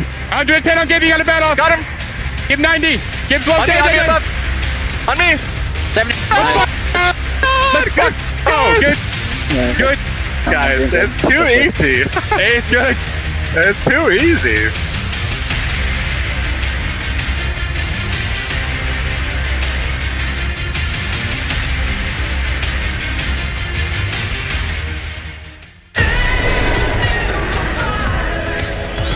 I've got everyone's back. Think you can break through my defenses?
Welcome back, everybody, to the Apex Legends Global Series Championship live from Raleigh, North Carolina. 2 games down. How many more to go, Vicky? Who knows? I hope we go 11. I really do. We can go the distance here, Follow, and I really hope we do because I love seeing the Apex that we've been seeing today all weekend long. And Furia, they continuously stay on top here, not only with their KP, but now with their placement points too. Yeah, that's a good point, Furia. A little quiet game number 1. You woke up the beast in game number 2 as Watson, Zeratricky, and Panders on controller showed up big time with that same old Horizon and Seer team composition. Let's take a look at a comparison here. Look at this one. The top 2 of the tournament. Mandy, his Watson, Europe, North America, neck in neck stats. Mandy's got him in damage. Watson's got him in kills. Almost 4K. Can we talk about this in one of the hardest lobbies that you got to compete in? I mean, this is insane here. On the Gibby, of course you got the arm shield, but it's really nice that you're going to be able to basically get the 4K badge here at the ALGS. Can you imagine? Lead a round of applause for his Watson, everybody, in his first LAN competition. Again, if you're looking for a team to be a fan of or a player to be a fan of, this is one you want to keep your eye out for. Playing for Furia, Brazilian esports organization. His Watson was a ranked grinder. #1 seer in the world just months ago. Everyone knew who he was from ranked. People thought maybe he'll start competing one day. Furia said, you know what, we need to shake things up. Things aren't working with our current roster. Big shout out to Tech, who I know is in the house here. I know Tech's going to be back and competing again. They took a risk. They took a gamble. They picked up Watson, and they have dominated and skyrocketed to the top. I think that was a suggestion of C-Line there too, so that's really nice to be able to notice that talent as we get ready on World's Edge. I'm excited here. We moved away from Store Point just for right now. Squeeze it, Follow, because you know already with the burger in your hand, you got to get the squeaky toy, because it's Team Burger and their fans in the crowd that are the loudest out here. That's right. Listen, Vicky, I ate a piece of paper yesterday. Plastic might kill me, but if they win a game, I might consider it. Yeah, don't do it. Please. Don't do it. Don't do it. Yeah, you're right. Yeah, we'll avoid the plastic at all costs. Can we get a real burger? I don't know the Heimlich method. Can we get a real burger, please? I'll be the happiest person alive. Ooh. Speaking of burgers, we got the Burger Brigade here again.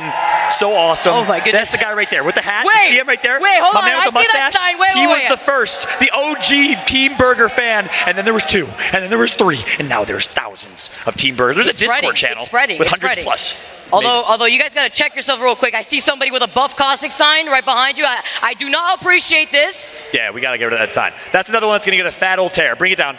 Bring it down. If it's there, bring it down. You already know. Whoever had the Buff Caustic sign. Can't hide. Are you sure you actually saw them? I saw it. You're 100% sure? Absolutely will be. I will not be able to miss that. We need that thing immediately delivered to the front row, please. As you see, Sweet Dreams on screen, on display. The IGL for NRG. NRG was perfect yesterday, Vicky. They dominated. Sweet was a big part of that. Clutched a 1v2 to close out a win against Dark Zero, who shouldn't have lost that game. And then 100 Thieves says, hey, thanks, NRG. Our turn. We'll take it from here. 90-plus points in their 8-game series yesterday. 100 Thieves looked great. Fortunately, falling in the 13th place in that game number 2, though, as they fall down in the overall leaderboard just by a tad bit here as we dive into... Are they 13th overall? Yeah, no. At least for... No. For game number 2, they did. Oh, got it. I was like, what? Specifically for game number 2. No. Yeah, they're in 4th place overall. So, that would be crazy. Again, quick rundown of the standings as it currently stands. Furia with 39 points. This is big because if Furia gets 11 points here on World's Edge, they will be at match point after 3, which is insane. And that's what you knew from Furia. You knew there's such a high kill team that they could easily unlock match point faster than anyone ever has. Yep. They have a chance to make history here, unlocking it after 3 games. But keep in mind, once they unlock it, Vicky, they'll stick out like sore thumbs because everyone knows they play Fuse, they play Horizon, they play Seer. We'll see if they change it up. That's an amazing point, Fallout. Very similar to actually how Team Liquid had to mix things up because the only squad to be able to bring out the Loba, you have to bring things and kind of change things up when you are sitting at that match point. But let's get started. First game that we have right now on World Edge for the day, but this is going to be game number 3, guys, as we get right into it. That's right. Our first game of World's Edge. Any World's Edge fans here? Any fans of the OG competitive Apex map after Kings Canyon, of course? Alliance dropping thermal station, and once again, we're going to have a southwest zone. Looks like this one will not be pulling far southwest, in my opinion. I think we'll see more of a northern pull here, and where NRG likes to play that choke. Do we curse these circles, Fallout? I feel like every single time we get to World's Edge, always we see these thermal station looking circles, but it actually is looking like it's going to be pulling more to the south of thermal station. We sometimes see see it end up by that choke point, close to the tree. I'm looking at Team Burger, who are going to have that information because they're going to have that beacon right south of them. So Alliance here currently, you can see Yuki actually kind of lingering on the outskirts as we tune into Furia here. Zero Tricky on the fuse. This is the tried and true composition that they really love to run here on World's Edge. That's right. They want kills, Vicky. They only need 11 points to unlock match point. This team comp works so well for them. You saw Zero Tricky hailing grenades across the map with Fuse's passive. Oh, man. And we know he was able to put in work yesterday on Fuse. Watson on Seer, Pander's on Valkyrie, Gibulus team comp, Caustic-less team comp. You think they are required? You need the big boys? No big boys, no big legends in this one. No, you would see that the Fuse main sometimes can be a little unhinged. You saw over, 4 Thermites in his inventory for all the right reasons, tossing them 1, 2, 3, and finding some of those knocks. As Furia are already going to go for the quick rotate. Love the gold Evo shield that we're already rocking off the rip. Yep, so keep in mind, Space Station Gaming drops nearby, GMT right below them in Landslide, NRG right below them in Staging. Team Liquid and 100 Thieves, always known to split Skyhook. Don't expect that to be a 50-50. They have a little bit of a gentleman's agreement that they're not going to contest one another. They will take their loot. Team Liquid gets trials, and they will live to fight another day. So that's kind of the northwest side of the map that we're seeing right now. Landslide rotations coming through, but you know GMT likes to rotate early, especially with this Watson team comp. Nasky's been doing it since the very early days of dominating the ALGS EMEA region with Nasky, Strafey, and Dell. Can we also talk about Panders real quick, who has also been able to match his Watson in terms of kills, basically? I mean, he's right behind him with the amount of KP that they've been able to tack on, as we get to see GMT Esports with a quick rotate themselves, already taking some shots over by far. This is the rotate we talked about. GMT dropping Landslide and already past Staging. Very fast rotation from them. This zone will pull slightly southwest, but not far, far southwest. It's going to be more of a thermal finish and more of a choke between launch site / tree and thermal station finish here as we jump aboard a Space Station Gaming early Valk ult, so they got themselves an ultimate accelerant, and as a result, they'll be rewarded with some pretty good positioning. Can we talk about these quick rotates already? Yeah, we see Space Station with the Skyward Dive already moving forward, but Alliance already in position, taking some shots at Space Station over across the lava. NRG are there. There's 4 squads already in that choke point between where the beacon is and tree, as well as south of thermal station. You ever adopt any dogs, Vicky? I do. Her name is Cookie. Cookie the dog. Look, you know when there's a whole litter of dogs and you get your pick of all of them? You know, a bunch of little cute Samoyeds. You want all of them. Yapping away. You do want all of them, but Alliance gets their pick of the litter right now because they drop thermal station. They get the easiest and best position. That's the benefit of these southwest zones. You got to think Alliance, NRG, the 2 teams that drop the furthest southwest have a good advantage here in terms of early rotates and positioning. What's surprising here is that NRG is kind of on that cusp, seeing a lot of the squads already making this rotate, so it shows you how quick a lot of these teams were with their own rotation as Space Station take that Pride Rock that we were highlighting before, where Energy had an insane game. And taking a look at these side-by-side stats here, Fallout, it's interesting. You know, we had the dupe chance coming in through the crowd. You get to see dropped on the other side as Space Station are going to be hugging the inside of this corner on the outskirts of Thermal. You're a duplex shepherd of Optic Gaming. 745 damage dealt, 1 kill a game, 5 match wins on the tournament for Optic. Started really strong on Thursday, Friday, slower yesterday, and chatting with them, I posted a video on Twitter, some pre-match thoughts from them. They were really disappointed with their performance yesterday. They know they cannot play like that today if they want a championship, their first ever major championship, as they've never won a major online tournament. Obviously, no lands have been had really outside of Sweden, but nonetheless, they dominated Pro League first place, Season 1, Season 2, but could not get it done in the playoffs. We'll see if they can get it done here. Our opportunity, it's what a lot of these teams have in their sights as Optic Gaming with the Skyward Dive are going to be able to take a look at Ascent.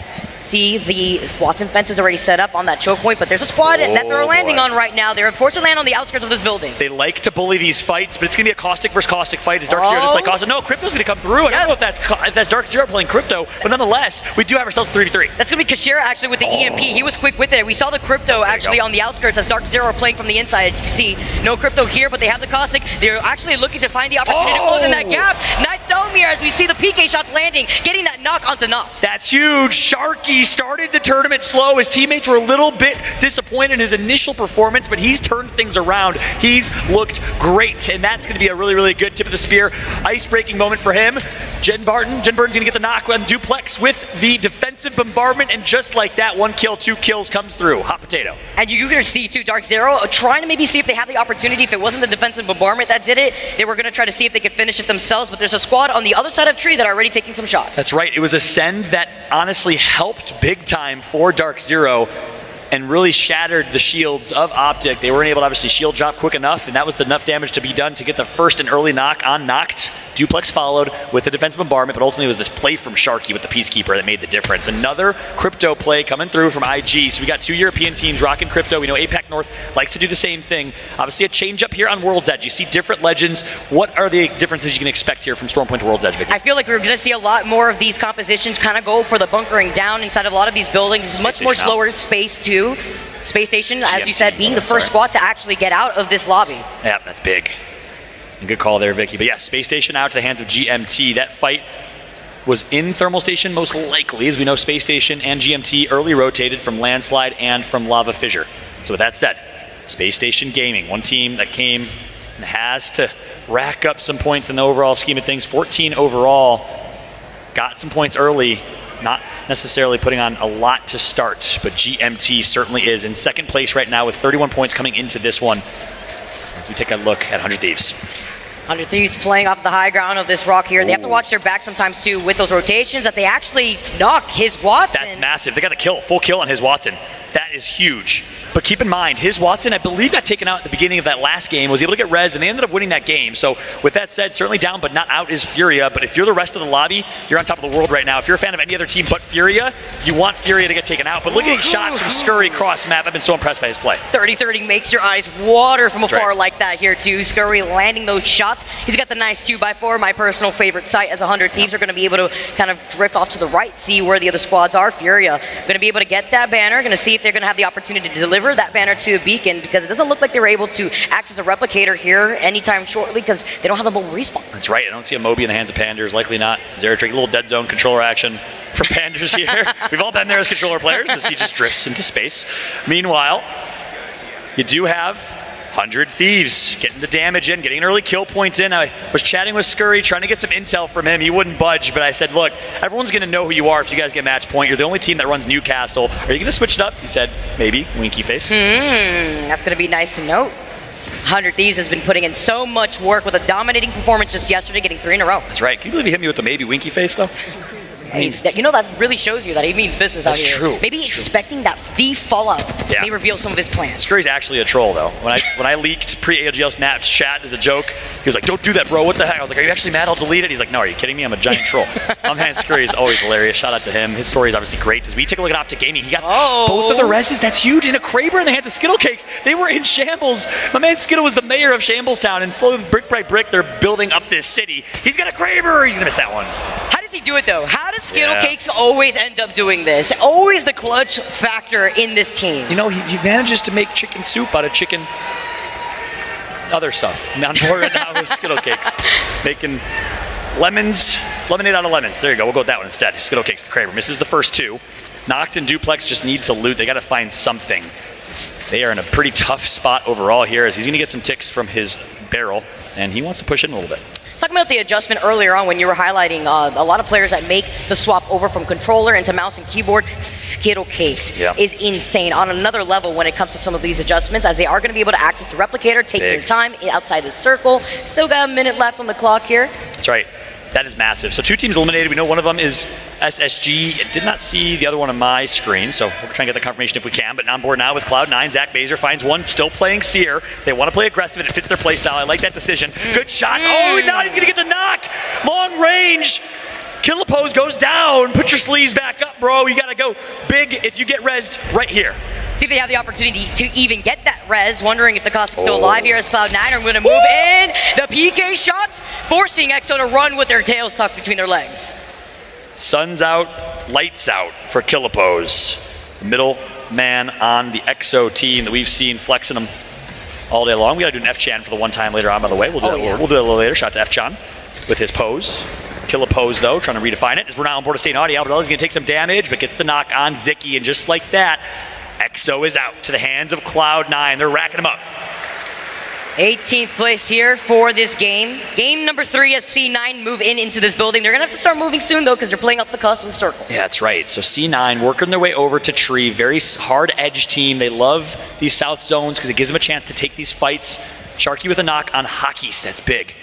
So we'll keep an eye on that fight. If we could switch over and see if Alliance is able to recover, that would be great. But Cloud9 coming all the way from Climatizer as we jump on board and check out the action here for TSM. All three alive, all three able to rotate from Fragment East, and also still rocking Caustic. A lot of teams playing on the edge of the circle. Watson. And I'm wondering if Optic Gaming are going to be able to come right back after playing outside of the circle for so long, like the likes of C9 playing on the edge as we take a look at TSM, or overlooking some of the action happening from afar. Team Liquid now trying to take some shots. There it is. Here's Watson, he can't catch a break. Whoop! Imagine he hit his toenail right there. Twinkle toes. Yeah. I got long toenails right now. My toenail would have got hit, 100%. At least he'll get clipped. That's true. Yeah, maybe it would have done me a favor, you know? Onboard to Gilderson's here. Gilderson's on Caustic, so here we go. Team Liquid plays Loba on Storm Point. That's another kind of difference of team comps we talked about, right? Loba on Storm Point. Why do they do that on Storm Point? Well, it's because they like to drop center map and Cascade Falls, quickly loot with Loba, Ultimate, the Black Market, and then they like to early rotate to wherever the zone is and then loot as well. But right now, Imperial Hal needs to survive. Good movement with the Verhulst, with the Valkyrie. Verhulst usually playing Valkyrie. He's going to back out and avoid dodge a tough situation. The fact they can make these adjustments, though, especially swapping off of these legends, AIM Esports in some trouble. They managed to get Chaco right back up. Chaco having to reset with the Shield Bat as well as Fearless, avoiding some of these grenades. That's right. And look, substitute coming through. Obviously, Yarka not able to play today. Our heart goes out to Yarka. We love you, brother, from Spain. But James Fearless is a great pickup. He dominated the last ALGS online competition. It was fun to watch. Nathan gets a kill in the kill feed, so we'll keep an eye on him. Imperial Hal wants to break ice. I like this. This is reminding me of Hal on Wraith back on the day when he would always be the person trying to make a play. Got to get the get out of jail card sometimes here, but we got Zera Tricky. They've been forced to play as a duo for quite some time, but he falls extremely low, but he's buying a lot of space with a lot of these nades. This is insane. Zera Tricky's gonna go down, but he did the damage. Team Liquid trying to capitalize. I like the push from Team Liquid. Pander's last alive. No way he survives. Long range did dig himself in the corner. Who's gonna get the, oh my god, no way. No way. Yeah. Fury Eyes out. The crowd goes wild. One, because it's Team Liquid, and two, because that means we might see a game 4 before match point. The team closest to match point is eliminated. Especially with the way that Furia play, they are so kill heavy as a squad in general. Definitely could be the squad that is going to be able to hit match point first. You got to keep your eyes on them, so it's absolutely huge here for Team Liquid. Slow things down a little bit because guess what? Optic Gaming creeping on in here. That's my little bit of wabbit. And here comes the brap brap brap brap from Duplex.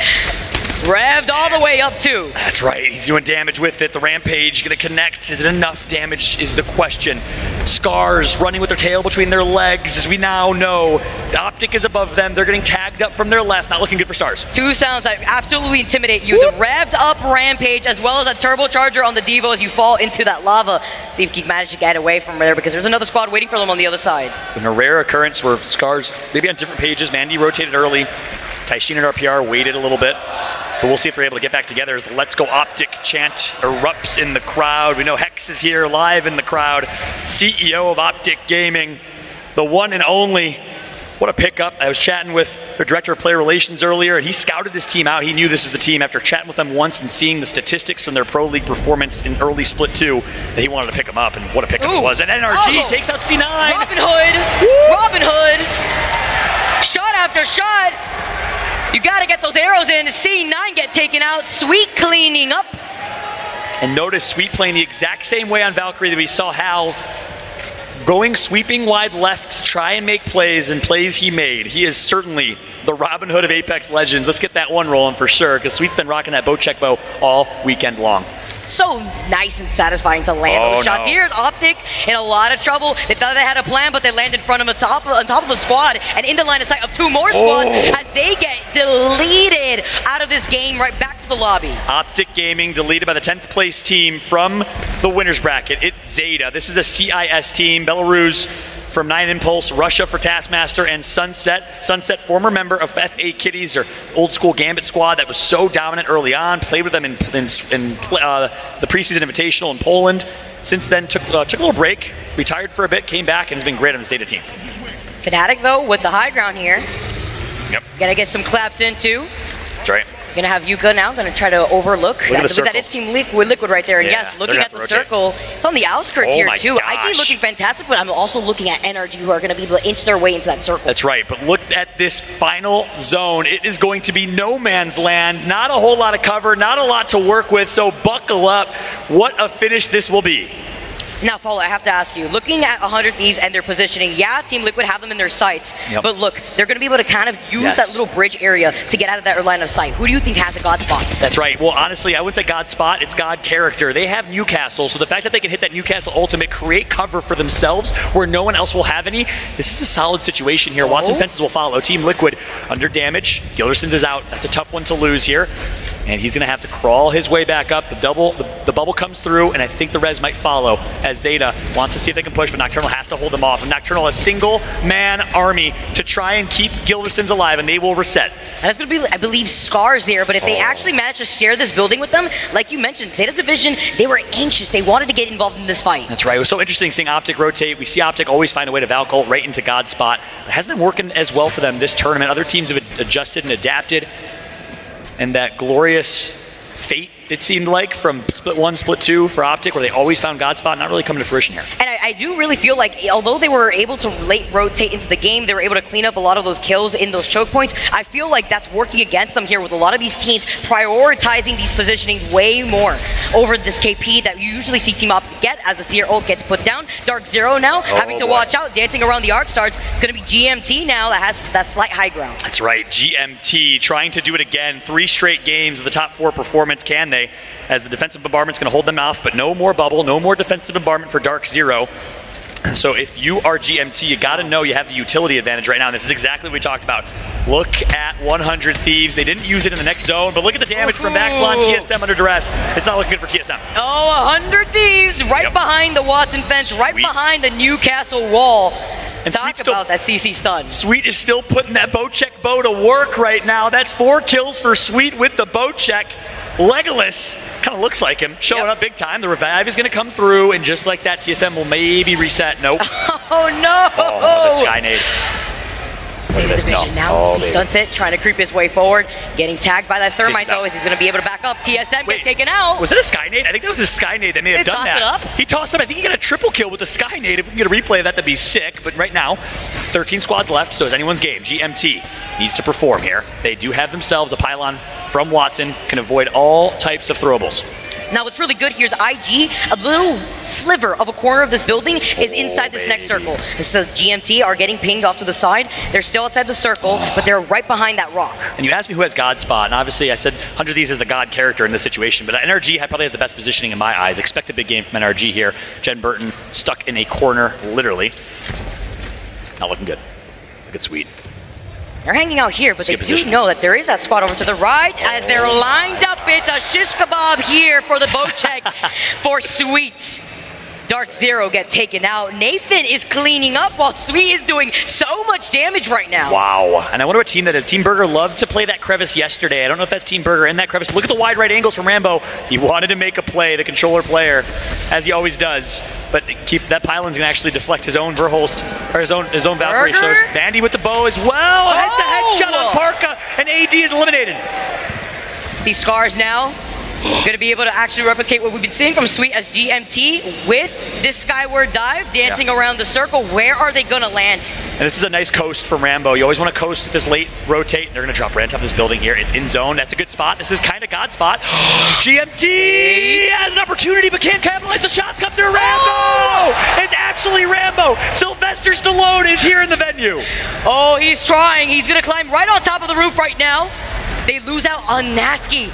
The EMP now coming in, losing out on the dome. Scars now having to dance around. You talked about it before. There's little to no cover here. That's right. This is why this is no man's land. And this is why 100 Thieves has the advantage. Nice job from On with the IGL of this team. NRG and Sweet were the ones that got dropped on and shouldn't have done that, to be honest. But GMT's still alive. Del is ratting. And I think Rambo's alive as well. They're trying to get back to each other. Alliance is in it as well. Oh my God. What is NRG going to do? They know that IG's right on top of them. GMT, like you mentioned, I can't believe they're alive, but they're actually going to fully send it onto them with the dome. They have their backs covered. IG, are they going to try to push him for this? Nasky's out, but Del's alive. And they might be able to third party this. IG doesn't have their full roster here, so doesn't have the firepower necessarily to win this 3v3, but it might open up the door for GMT to come through and 3P. Wow. Alliance, good spot. 100 Thieves, 100% has the win condition in my eyes. We talked about it before. You said it's not about the God spot. It's about the God comp here. And they have all the cover that they can make shift.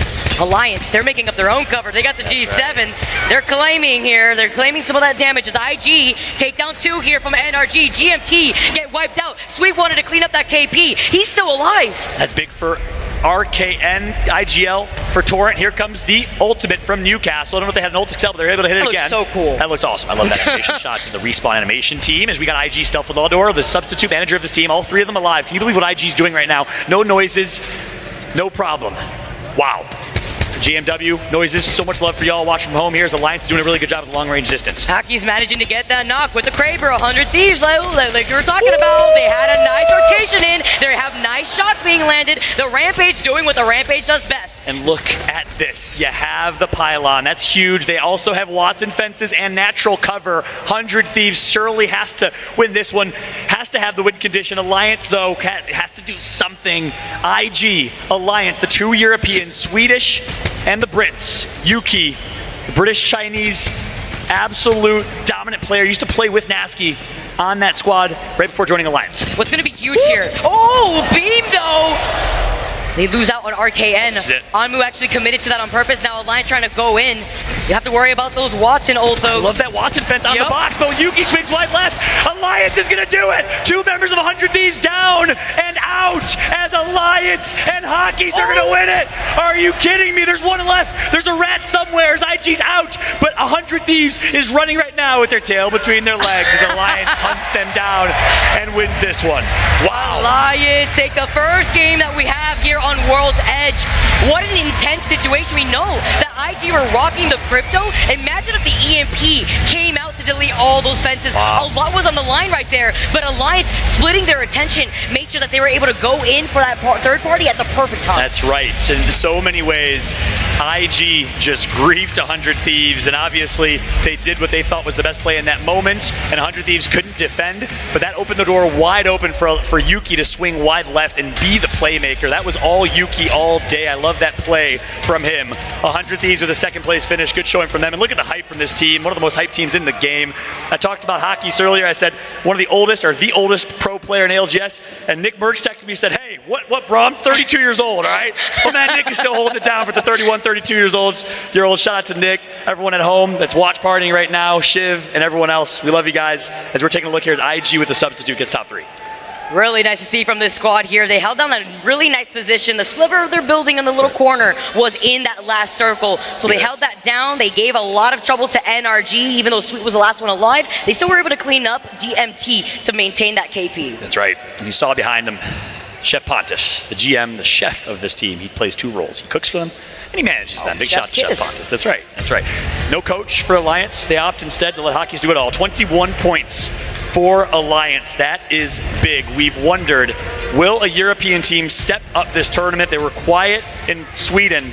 They showed up here on international soil. And before this game, Alliance was actually overall all the way at the bottom of the overall leaderboards. They were in 20th. So this is going to be able to skyrocket them in the overall leaderboards, not only with this dub, but with 9 kills in their pocket. And they had 0 points at that. Yeah. So 21 points for Alliance. That'll put them in the top 10, certainly. But a nice job here from GMT. Another 10 for them. That puts them at 31. NRG had 27. They get 10. That'll put them at 37. So with that said, 41 points for GMT, 37 for NRG. We're getting closer and closer. We got 2, 3, maybe 4 teams inching towards that 50 match point threshold. And keep in mind, for those that are watching from home and maybe newer to competitive Apex, this is the most brilliant BR finals format you can imagine. You gotta unlock match point. You gotta get to 50 points before you unlock what's called match point. After that, you gotta win a game to close it out. So it's not a set game series. You avoid those kind of awkward moments where you know who's gonna win. After 5-6 games, anyone can win it. Hockeys, 2.2k damage. Weiss, the support player on Gibraltar, and Yuki, 1,400 damage for the Caustic player. Man, those PK shots, they make my eyes water too. Very similar to the 30-30 here, but Alliance swinging when they needed to swing the hardest. Now going to be able to take that game. Again, we have 1 more game left on World's Edge before we make the swap over to Stormpoint. That's right. One thing I love about Alliance and their play style here is their ability to adapt. I think more so than any team. We've seen TSM and others do it this weekend, but Alliance outclasses everybody in this category. They have 3, 4 team compositions that they can run at any time. We've seen them in the past run Wraith. We've seen them in the past this tournament run Horizon. The Hockeys plays on Horizon. Probably my favorite play of the tournament so far outside of the 1v2 Watson and Sweet Dreams plays. So kudos to Alliance. Their adaptability, their preparation, their boot camping is bar far none the best in the game, in my opinion. The Swedes showing up big time. But hey, that's going to be it for myself and Vicky Kitty. Let's go ahead and throw it over to our first post-series, post-game death segment with Rain Day and the rest. Thank you so much, John. Great time so far here in Raleigh. The crowd is live and well. I know things are settling down here in Match Point, but it's hard to stay settled when you've got the stakes raising continually and continually. My name is Rain Day, joined by James Bardoff and Genome as well to break down the action of what we just saw. Game one, I think, James, couldn't have gone any better. That was electric, and might I say, you are looking quite dapper, my friend, today. Thank you very much. That was quite the way to start off the proceedings. I think if it's anyone's first day watching Apex, what a great first game to see there. Yeah. We had some of the biggest teams in the world all fighting each other. 2 games in a row, TSM fourth party. In that egg, there was so much action in that first game, so many loot boxes for them, but it's great to see them starting off well because they can be guilty of a cold start sometimes. Yeah. And I love the throwback to Sweden there. It was like we almost hadn't left, almost exactly the same end circle as we had for the final game, where Dark Zero Reignite then took out that final win. So, Speaking of that, it was really the story that I highlighted a little earlier. We hit on, obviously, with Rambo beginning his journey here on Thursday, or I believe Thursday morning, getting the call, waking up to 10 missed calls saying, "We need you now." He flew out to North Carolina, he joined GMT, and the rest is history. It all started, though, here on Storm Point, and a great way to kick it off, James. Obviously, the performances have been immaculate so far from GMT. They find themselves near the top of the leaderboard. Yeah, absolutely. GMT leading the charge at the moment, 41 points. So much happening in this, and what a great end to this. Rambo really with a beautiful clutch, pops the bat. He's got his guns ready, escapes the caustic gas, comes down again, and look at the headshot here, landing that on Nasir. Thank you and good night. Great first game. Yeah, and as the other throwback there, Rambo being the sub, as Rain said. So just like JMW taking out that one. But then we move into game 2. So we're still on Storm Point here. We see TSM, they're trying to play edge at certain times. They just get crunched in the middle. Another time where TSM really struggling. But then Furia in this endgame managing to take down AD. They had so much space and kept out everyone else for the longest time. But Furia, they just can't be stopped sometimes. Let's not forget Rambo's ratting as well to make it to 4th place. Amazing scenes, edging forward on top of the mill, hiding in plain sight. When you don't want anyone to see you, you don't move. The caustic basically glanced at him, didn't move a muscle, was basically invisible. I love the Nicki Minaj shout out Onset did when watching that as well. The moves were worthy of a music video as well. Scars here would find themselves in that has been representing EMEA, finally has their full squad back. They pop off a little bit, but NRG would find themselves in the top 4. Sweet could not pull off the 1v2 or 3 this time around, and it would be all Alliance who would clean this one up, 100 Thieves, they made so much space for themselves in that final circle with that Newcastle Watson setup. We also just saw IG before this. We know they've got the stand-in for today, so they've actually switched up the composition a little bit as well to Crypto, and that's how they got into such a good spot early on. That's so impressive, too, to be 8th right now in this lobby. TSM notably 9th. 18 points, still a lot of work for them to do and find that rhythm. Cloud9 started off really strong. I think their comms, too, were something we took note of. Saying a lot, but didn't quite end up as successful as they would have hoped. The most Cloud9 comms that you can expect. They were really fun to watch. As we saw in that first game, they were playing around the edge, but EXO were playing around the edge just as much and basically gifted Cloud9 a bunch of early frags in that first rotation, which really caused some problems. But yeah, Cloud9 now amongst a number of teams who could quickly get to match point in the next game. Yeah, and you could contrast that with the other listen-in we had with Furia. Yeah. Their clean comms was so much better, and that got them to a win. Dark Zero, our winners in Sweden, the last big LAN. Still some work to do, Gina. What's going on with them? Well, we saw in that last game on World's Edge, actually, they were trying to play that position under the zip lines. It didn't work out for them yesterday, and it didn't work out again today. So I'm a little bit worried that they haven't been learning from their mistakes. Sitting under there, you are just sitting ducks for any caustic ults that someone wishes to throw out. They did have that one really nice fight. You can tell that Jen Burton and the boys are geared up, ready to go. And if you think that you know who is going to be the biggest impact player of the day, and you want to share your thoughts with us as well, you can vote with our Monster ALGS MVP. You can hashtag, whether it's Verholst and his brothers walking around here, coerce you, or I guess give you a little bit of a nudge the right way to vote for him, or maybe it's Nathan, the incredible aim god who does all of that work that Sweet so delicately allows them to focus on doing. And of course, Waltzy, Team Burger, we've got fans all over the place. Whoever it is, you have to use hashtag your favorite player and hashtag ALGS Monster Energy MVP on YouTube, on Twitter, or on Twitch. We will find it and your voice will be heard.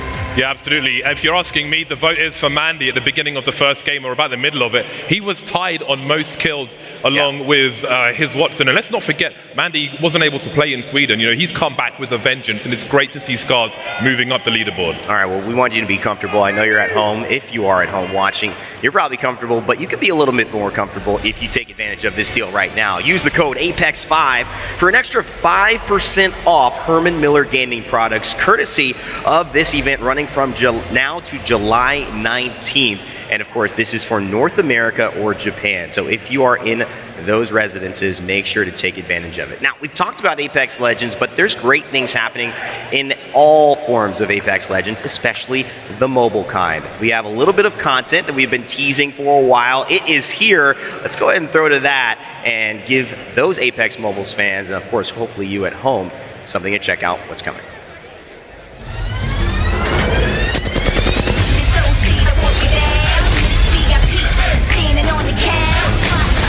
You ready to go?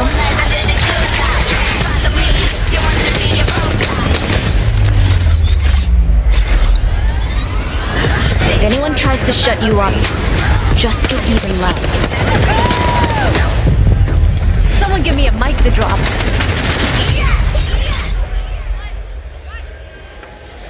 Apex Legends new season dropping July 12th. That's a good thing we'll be done with this by then, James, so we can spend a lot of time playing that. Yeah, I mean, that new legend has got 2 different color eyes. That kind of freaks me out. So I'm going to have to pick by default so I don't have to see it myself, you know. Just keep it here, looking out there. Yeah, looking fun, absolutely. All right, it's been 3 matches so far. We know this thing can go as long as it takes. That's kind of the best part about Match Point. But I want to talk to you. What is this lobby feeling like as we have a chance now to go into 4, 5, and 6 before we come back onto the desk? Are we feeling like this is short? Is the energy shifting? What's your take on our last 3 games that we've had?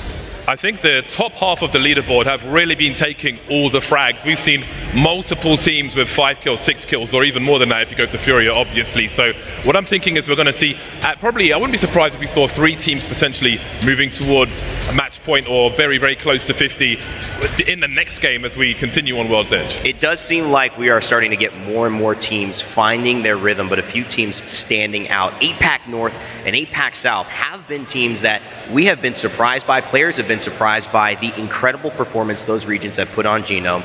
What are your thoughts on how they're doing so far today? APAC South not really showing up so far. Burger, you know, we talked a little bit about Dark, ZEoS problems just before, but APAC North, Team AD, my prediction for today, definitely showing up. Those guys are doing really well so far, and I think, you know, talking about the pace of the lobby, like James was a little bit there, you know, a lot of the teams up the top grabbing the kills, grabbing the placement points as well. That means we've got all these, like 10, maybe 12 teams down the bottom that are going to struggle. They're going to take a long time to get to match point, and I think the teams who have got themselves up already, they're looking fantastic. I know everyone here is going to be excited if it is a long day. I certainly will. We are freaking out in the green room backstage watching some of these clutches, and there's only more on the way. So stay tuned, relax, grab something to drink or eat, and get comfortable because we are not going anywhere. And if you want to keep up with all of the action, check out Play Apex Esports on Twitter, Play Apex Esports on YouTube, and on Twitch, Play Apex, where hopefully you are watching now.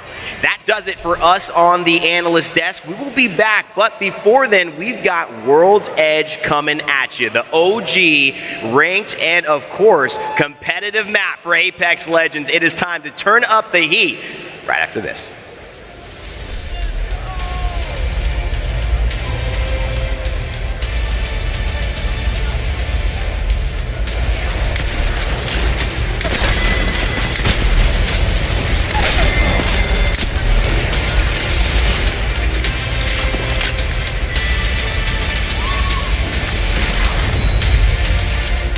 Herman Miller, the official chair partner of the Apex Legends Global Series.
Welcome back to the beautiful main stage here on Championship Sunday for the Apex Legends Global Series Championship. 3 games already in the books. 3 teams certainly dominating the leaderboard at the moment, but it's all about match point. We're about to head into game number 4 now on World's Edge. 50 points is looking pretty close for some of these teams. Still not quite there. Yeah, I thought maybe match 3, we might have started to see it. Furia were close, but unfortunately they went out a little bit too early for their likings. GMT now the favourites to get there on this one. I mean, 9 points. Surely that's doable, isn't it? But every time I think I've ever said that, a team gets knocked out straight away. But GMT have had such an amazing start to this tournament. Coming into this final, they hadn't won a single game all tournament, but they seem to have hit their peak at just the right time. Well, let's have a look at the team comparison between our 2 teams who are right up there at the top of the leaderboard. You have GMT leading the way at the moment. They are sat there on 41 points. Just 9 points, like you say, required for them to hit match point. NRG in 3rd place at the moment. They are sat on 37 points. And the meat and the sandwich, well, that's going to be Furia. They're sat on 39. Can we talk about just what an amazing time GMT have been having? Nasky tweeted yesterday, I was like, Nasky, you are having the best time. I've never seen a human happier than what you are on that main stage. And he was like, dude, I just can't wait to get home because I want to grind. I want to be back here. I never want to miss an event with the crowd again. That man is defining vibing right now. 2 very different stories then when we pan across and we look at NRG. It is very much all serious, all business. Speaking of serious business, Team Burger in the house. The Burger Brigade are very loud. I was going to say, you said serious, and then I looked up to my right and I was like, these dudes, I mean, really? Come on, look at them. They are bringing the hype, though. They are absolutely bringing the hype, and quite rightly, give these guys some screen time because they have been, I've got to say, the noisiest of all the fans so far, and certainly the most consistent. Relentless at this point. They're spreading like wildfire as well. I'm sure we'll see more Burger signs as the tournament goes on, but you've got to remember, we've still got to get to match point, and a team that could do so still is Furia. They have been one of the most aggressive and powerful teams in this lobby. Well, the question is pretty simple at this point, Dan. Are you ready? I think I'm ready. I think I'm ready. Raleigh, are we ready for game number 4? That's what we love to hear. And now we are inching closer, point by point, to finding out some of our first teams who are going to strike match point. GMT, Furia, NRG, AD, and even 100 Thieves are all in touching distance and could achieve match point here in match number 4. But we cannot win the tournament on World's Edge right now. We will have to go to Storm Point. So if you are a World's Edge team, if you are one of those who've had more success, get it done now. Get those points while you still can. There's our first eyes on the circle. We are going to be going west of World's Edge. Perhaps could be ending somewhere around Landslide. Maybe some teams might bank on Lava Fisher. There you go. And we are going to be heading over towards SSG's drop spot. How crazy is this, by the way? We mentioned, right, first place GMT, second place Furia, third place NRG. Take SSG out of that. All of them are inside of where that Tony's going to be going. So they have a massive chance now to get the points they require to hit that magical, glorious, glowing 50 and find themselves on the precipice of becoming champs. Well, a team who might not be close to match point just yet, but could very quickly get there is Alliance. After that victory in the previous game, they do find themselves on 21 points. It was a slow start, but that is the danger of this squad. When they get into those circles that they know and love, where they can just judge things correctly, they do manage to have those pop-off games, as GMT already looking to try and take advantage of maybe some strays here. And the crazy thing is here, this is GMT versus NRG, and Sweet will go down. Nasky with the frag grenade, and Nasky looking to finish off Sweet. Sweet! You're a death box, my friend! And we talk about our 2 teams who can maybe on match point. What a huge elimination this could be! As NRG lose one more, GMT have come to play here on Sunday. GMT want to get the job done. What a story this would be!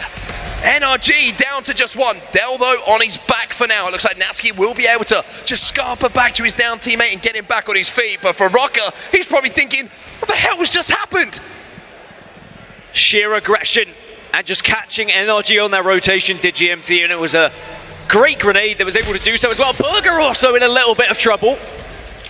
They're on the low ground and they know that they can't just afford to keep peeking and keep giving too much information and too much shield here to Dark Zero, but Dark Zero might try and take an angle. They might try and take this fight, because once you realize that KP is up for grabs and how close some of these teams are to match point, suddenly these games get a little bit more antsy. Well, Team Burger looking to make a quick rotate here. They're going to take to the skies and see if they can get in towards where that zone is going to be. Lava Fissure looking like likely final destination, as maybe his countdown as well. A little bit of a fight going down towards the northern side of World's Edge at the moment, and you can see EXO on your screen at the moment. A little bit of a slow start for them. They're right down in 19th position at the moment, so every KP, every placement point for them is absolutely valuable. We're seeing a lot of action in the early stages, which is something throughout the tournament on World's Edge has not been apparent for the most part. It's been quite slow, a lot of respect being shown, everyone kind of rotating accordingly unless someone crossed their path. But it seems like a lot of teams are choosing the more aggressive playstyle on this one, as Rocker, unfortunately, unable to get any of his teammates. So it is just going to be the sole remaining player here for NRG for the rest of this game. I need to get my internal compass worked on, by the way, because I said northern side. No, did I say northern side? Yeah, I said northern side. It was southern side, launch site. Apologies, everybody. I'll get that sorted in the break, I promise you that. Zeta Division now, they're going to make a little bit of a move, and they're going to be safe for now. You can see how they're set up in this crevice. Not what you would call an ideal position, but being on the crypto, being able to send out that drone, they're going to get a great lay of the land here about what their next move may be. And the Lava Fissure finishes, you can kind of get the hillside over the lava, which is where a lot of teams like to play with the buildings that reside near it, and Zeta Division maybe looking to try and capitalize on some late arrivals here with the Valkyrie ultimate, but it looks like they are more than happy to stay in their current position. Just looking across the map at the moment, one team who somehow managed to get into the circle is going to be TSM, but for NRG, the team who are just desperate to get onto match point, they're going to have to wait another game because they are out of here, and now GMT also in problems. Dark Zero pushing to try and take GMT out of this one. Imperial How has also just gone down to SSG, so a lot of players falling, a lot of players starting to struggle a little bit. GMT are going to have to work with just one now. And the thing is about what I've seen in this lobby and how the games have developed, even if you have Godspot, it seems like a lot of teams are more than happy to take the fight for Godspot. They're more than happy to re-engage, take the risk, as Nasky will be finished off here by Jen Burton, who then just turns his attention with that R99 to the player, scarpering across those tracks and gives him a little bit of a tickle as well. And remember, GMT needed 9 points to get onto match point in this game. They got 2 KP, and with 1 player remaining, he would have to rat out to, top 3 without any other kills to secure match point. That is not going to be easy.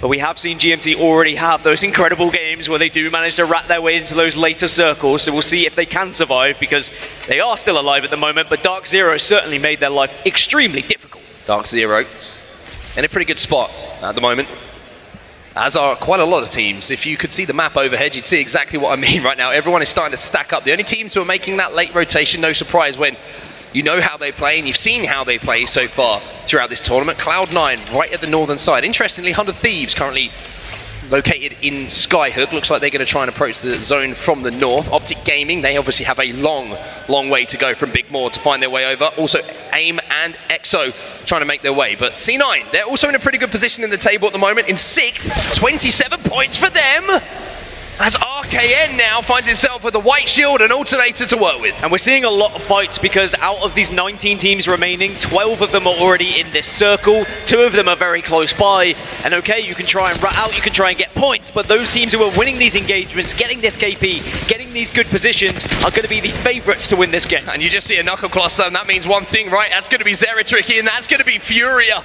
moving in to try and pick up the pieces left off the back of that team fight. For now, it's just going to be damaged. They're happy to take this position. They use that hermit crab approach where the fight goes down, they move in to take the spot, and now they'll be safe for now. And we've seen Furia rack up throughout this tournament 76 points on World's Edge just via kills. And that means if they can find similar form, if they can find similar consistency here, they can very much find themselves on match point going into Storm Point next time. But every single time I think that one of these teams is going to get close to match point, it seems like they just get wiped off the face of the map. And now the majority of teams have found their way just around the surrounding areas of Lava Fissure. A few that are playing a little bit more edge because they know that these places are not going to be available and how much of a risk it would be now to push into this position. Cloud9 playing corners, playing ratty, waiting for someone to take the bait. You can see that Zach with that Seer passive is going to be seeing if he can catch anyone moving in on them. What they don't know is they might be here for quite some time. Let's look at these scores you can see on the right-hand side of your screen as well. That's what things are looking at like coming into this game. Obviously that will change and update as KP go down. As you know who's on your screen, you can hear it from the reaction of the crowd. It's Team Burger. They're in a good spot, our Team Burger, as are about 12 or 13 other teams, but there is Zerdel. There is GMT's chances of still getting match point. A reminder, they still need 7 more points. That would be 3rd place that he would have to rat his way to without any kills. Bear in mind, if he was to pick up kills, of course, those placement points would need to be a little bit different. But there is still a chance. There is your map overhead, so you can see where every single team is located at the moment, trying to make their moves on World's Edge. AIM taking a really long wrap at the moment. C9 still inside of that building, although it looks like they might have made the decision to make a little bit of a change. Optic Gaming, this is an important game for them, Dan. It is a very important game, and they are going to have to find their way a little bit further south, perhaps, of where, a little bit further north, perhaps, of where they currently reside. You can see they're making their way into Circle. They are late arrivals, and now Alliance going to be involved in a fight. Vibes is going to get away. Vibes does get away as well, has to expend the bubble, but that's going to buy just enough time for his 2 teammates to get into position to not only keep him alive, but maybe do the damage as they try and chase down Vibes to get that first knock. But Exo coming under fire, and Exo will go down, but it's not going to be Alliance. It's going to be Kashera with that longbow. And you may be able to get your teammate up here. That's the good thing for Exo. Ascend just watching from a distance, really being a thorn in the side at the moment. And all of these positions that you're seeing from the likes of Ascend, the likes of Zeta Division, they played them early. They've recognized the circle may be coming to this location, and they're being rewarded for it. I could argue that Zeta Division in one of the better spots on the map right now. You saw it on your map overhead earlier. And with that circle moving, those who banked on like the northern side of Lava Fissure, they're going to be really struggling because they're going to have to move down south through a wave of teams, 10 plus teams below them. Well, that means it's going to be exciting, though. It's going to be very exciting. That's the great thing about it, right? We get down to that kind of Zone 4, Zone 5, and there's just quite simply not enough room for everyone to play. And teams are forced into those engagements to try and take what's left of those priority positions. Ascend at the moment, trying to find one themselves. They're in a pretty good spot. The encampment just down at the bottom of this hill. They've got the Watson fences set up as well, and Kashera with that drone is going to be able to get so much vital information for them as well. Look at all these teams kind of set up in Lava Fissure. This is why I was talking about those who are on the northern side are going to have to try and Valk over them or just try and run through them. They're not really going to be successful. And I like that we were focusing on Ascend because the position they're currently playing, they're going to be able to hold out a lot of the southern teams. The likes of Optic Gaming, who will be arriving late, Exo, Alliance, they're all in a position that they could be potentially griefed by Ascend. So they have a lot of responsibility and also a lot of angles to look at. So you almost sometimes need to just hope for a little bit of a distraction before you make your move. Speaking of making your move, C9 and AIM still not within this circle, still biding their time, but plenty to work with. They've still got a whole nother minute before that circle is going to be closing. 100 Thieves then, they're a team who are within striking distance at the moment. They're sat on 29 points. Now, that might not seem a huge amount, but as we've seen from 100 Thieves, they are so consistent with their placements, and if they can pick up just a couple of KP along the way towards a top 3, top 2, maybe even a win here, then they will be in a great position to maybe strike 50. Speaking of striking, it's going to be Scars who are looking to burst out and maybe catch a few teams off surprise here as they're playing a couple of corners, maybe just having a little chat, a little powwow around the campfire. And look at the top 20 players by kills. By the way, Mandy has reclaimed his throne at the very top with 69, just overtaking his Watson of 68. Scars, they are prepared for something. And it's 100 Thieves on the other side of the door. Snakes in the grass. Omnu, unfortunately, gets caught out. Taisheen with the Peacekeeper and the patience. 100 Thieves, they needed this game. They wanted this game to put the pressure on, but now you shall not pass that door. The ambush was perfect from Scars. They all crowded in a corner. They bided their time. They listened to the footsteps, and they pounced on their prey. And now because of it, 100 Thieves are going to have to try and work their way in as just a 2. And Scars are rewarded with a little bit of extra KP. Now, the circle is going to be moving a little bit towards Lava Fisher once more. And we will get that information on your screen when we see the map overhead. But Scars, are they going to be blocked in here? Look at this play from 100 Thieves. The castle wall comes down and they say, look, we just need to stop them from being able to chase us quickly. Well, it looks like RPR was suitably suited to escape, and Mandy just boots the door down, so he's going to be a bit more aggressive. This is a little replay of what went down, and unfortunately for Onmu, that's the jump scare you do not want, especially when you're one of those teams who was thinking about match point, not Scars being playing in corners. Well, I was about to say how 100 Thieves have been one of the dominant teams on World's Edge. When you look what they did the other day, or yesterday in particular, when they had those back-to-back wins.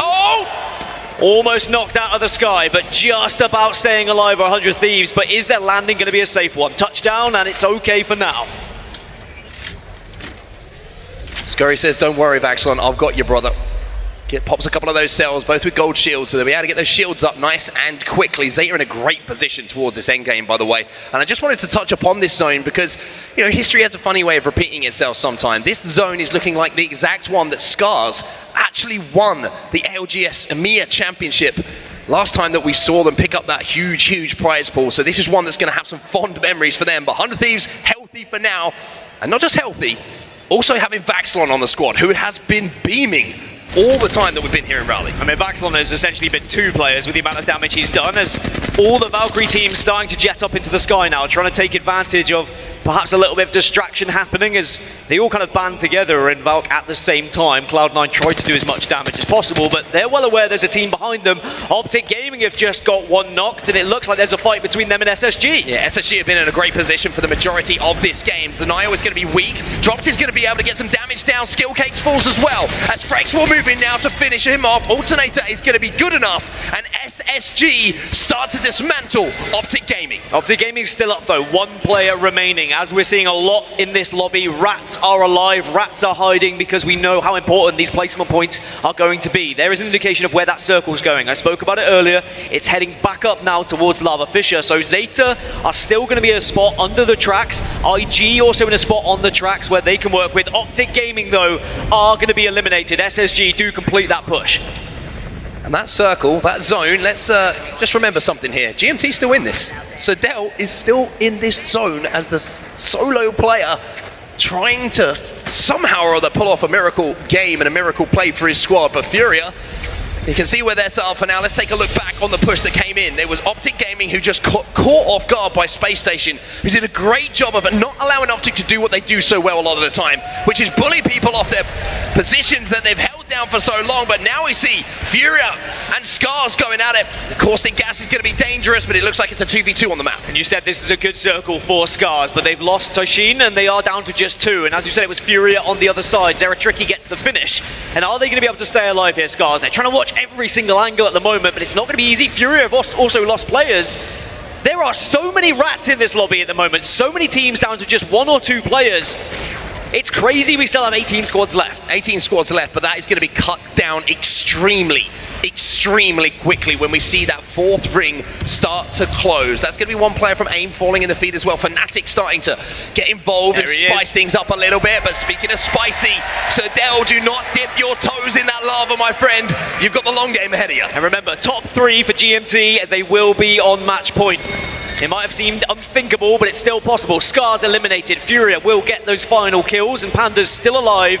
And this is what happens when you have a lot of rats in these areas. You start to find other rats. Armor swap, it's there! And just in time as well for him to stay alive, but not for long enough. Furia eliminated. That is your team who's in second place in those leaderboards. And we speak about the consistency of Space Station, what they've been able to do on both World's Edge and Storm Point. And they're finding that same form coming into these finals here. C9 also in a fight with AD. And it all falls down to one player. That's going to be the end of them. AD eliminated. C9 win their first fight here, as now we're going to see Fnatic hot off the back of a team fight a few moments ago that they came out on the good side of, trying to take on. I think that is Cloud9 who are moving up. Got to be careful though. There are going to be other teams close to this, and there are going to be other teams who are looking to try and take this fight. So you've got to finish it quickly. Well, let's jump into a listen in with Fnatic now and see if they can close out here in the 3v3. 待って、ここ飛ばした探して。空いてる場所全部コールするぞー。ちくわはちくわはちくわはちくわはこれ。ちくわはありありあり。ちくわ行かね。行こう行こう行こう行こう。ここハイドいるハイドいる大丈夫写真切る2枚90バットゆっくりめっちゃそこでいいよ攻めてきてるダメ割ってるバルいやこれやべえ俺だもう俺死んだこれ攻めてくると思うこれドーム上がってる俺周り見るちくわ中ね俺周り見る大丈夫これ絶対起こせるぞ角だけ入れられないようにさカバーしてほしい大丈夫ドームでよくてこれいらないと思う絶対大丈夫起こしていいじゃん俺Wow, Fnatic announce themselves. They take out one team, they take out 100 Thieves as well as Zaya Division also find themselves eliminated. We're down to just 10 squads now. We did also see IG get eliminated, and unfortunately GMT lost their final remaining player. Dell was not able to rat out to that top 3 placement they required, so GMT will not be on match point going into the next game. Alliance have lost 2 players. Dark Zero are starting to tear through the enemies below them as well. And the danger in this lobby now is Cloud9. Cloud9 coming into this game are on 27 points. They needed to pick up a big game to hit 50, but with them still alive and then picking up KP consistently in that kill feed, I'm telling you, it might be Cloud9 who jump up to 50 points. It's not impossible that we see a team get to match point here. TSM still alive. We haven't seen much of them in this game, but they've been quietly going about their business. 20 points right now. Vifes also gets taken down by C9, and a lot of these players on set are still losing players, but at the moment still ratting out to higher placement finish. Hackis is still alive here for Alliance as well. You can see him thinking maybe about dropping down and getting that banner. He might be able to find a mobile beacon or something to give himself a partner in crime to work with towards this end game. But Dark Zero still here, but they've got to make a move, and it's time for the move to happen now. Look at the kill feed though. Imperial Hal goes down to the hands of the Kraber, and that's going to be the shot coming in from Kashera. And Ascend have been doing this to everyone. Cloud9 eliminated as well. Burger getting the final kill onto that one. Where the Dark Zero go though, this is one of the priority positions in this circle. You get the high ground, you get rocks to work with, but there are a team inside this building. It will be Ascend. I think that was a little collateral coming in from Kashera there. And now he's looking to see if he can rearrange some of the engine parts in this truck as he can thread the needle with this Kraber. He knows there's a player behind there. Burger also in trouble. They've lost a couple of players. Alliance trying to stay alive. Hackis is dancing to get the armor swap as well, so he can survive as well. Burger have lost players. EXO have lost players. TSM are still in a position where they can work with, but they are being griefed at the moment as well. Remember yesterday when Ascend were able to set up? Ascend did win a game on World's Edge when they set up like this. The Watson fences are so valuable. But we do have 40 seconds until this circle starts to close, and it might be calm at the moment on set, but it's about to kick off. Do not count Alliance out here. As crazy as it sounds, the fact that Hackis is sat here on Valkyrie, he can hit a late Skyward dive. He can jet up back to the high ground. Also, he has the Kraber. He can single-handedly clear the way for himself to rat into a decent position here. TSM still in position to strike 2. They have Team Liquid in the vicinity, but look at the priority position. Dark Zero, they are there. SSG stacked up on top of Ascend. But tell you, Hackis, I think he's going to have something to do about this. Maybe Waltzy is as well. Team Burger still have a rat alive as well. EXO get eliminated in 9th position as now the circle will begin to close. What's important, a lot of our top teams who were close to match point, they all got wiped out. Now we start to pay our attention towards those teams who could have that big pop-off game and could potentially have that surgence up the leaderboard. But we may not get a team on match point with the teams that have already fallen. Well, Hackis is trying to influence this fight, just trying to give himself a chance. Unfortunately for Team Burger, no chance to survive that as TSM seem to have woken up a little bit here in game number 4. Hackis still alive here for Alliance. It would be a miracle play if he could pull this off, but if anyone can, it's the man from Alliance. Dark Zero lose 2. Liquid now moving in, seeing if they can take a spot. Ascend are still griefing everyone. It's SSG who are going to be closest. Look at the position Fnatic are in right now, but here's an engagement. Here's the fight going down. This is the building. We see SSG and Ascend trying to coexist. However, you can't coexist for long, and it's going to be Team Liquid who move in. Fun now left in a position where he might go down as well. A huge frag grenade coming in from Space Station as they come in and try and clean house. Liquid eliminated at the hands of Space Station. And they stay up as a full 3. That's what's important, but look at this position from TSM. Fnatic, TSM, Space Station, your last 3 remaining teams to try and get yourself as far up the leaderboards. Positioning, maybe favoring the likes of Fnatic. They've created so much space out here. Fnatic have the high ground. SSG will have to leave this building at some point, and it might be a little bit of a warm welcome for them as the Thermite's going to go in, the Dome's going to go down, the Arcstar is going to crack as Fnatic start to go a little bit crazy in the end game. But where are TSM? They go up into the sky. They want to join this late, and they'll arrive, and they have damage potential here. TSM falling from the skies while all of the carnage unfolds below them. Imperial House says, good morning everyone. Maybe it's time for TSM to win a game. Instead, House going to take to the skies. Space Station have gone out. Fnatic will win. APAC North remind us that they're here to play as well. They had all of the space, all of the time in the world, but it's very easy to mess that up. The grenades, perfect. Accurate gameplay. And even though TSM, they went for the big play, they still managed to find themselves in second position, but those are such valuable points here for Fnatic. I mean, that is a game which is so influential to the leaderboard in so many interesting ways, because we saw some of the teams who have come out of the gates hot fall a little bit early. Not a huge amount of points for them, but the teams who are in that chasing pack just had monster games, and one of them you can see on your screen right now.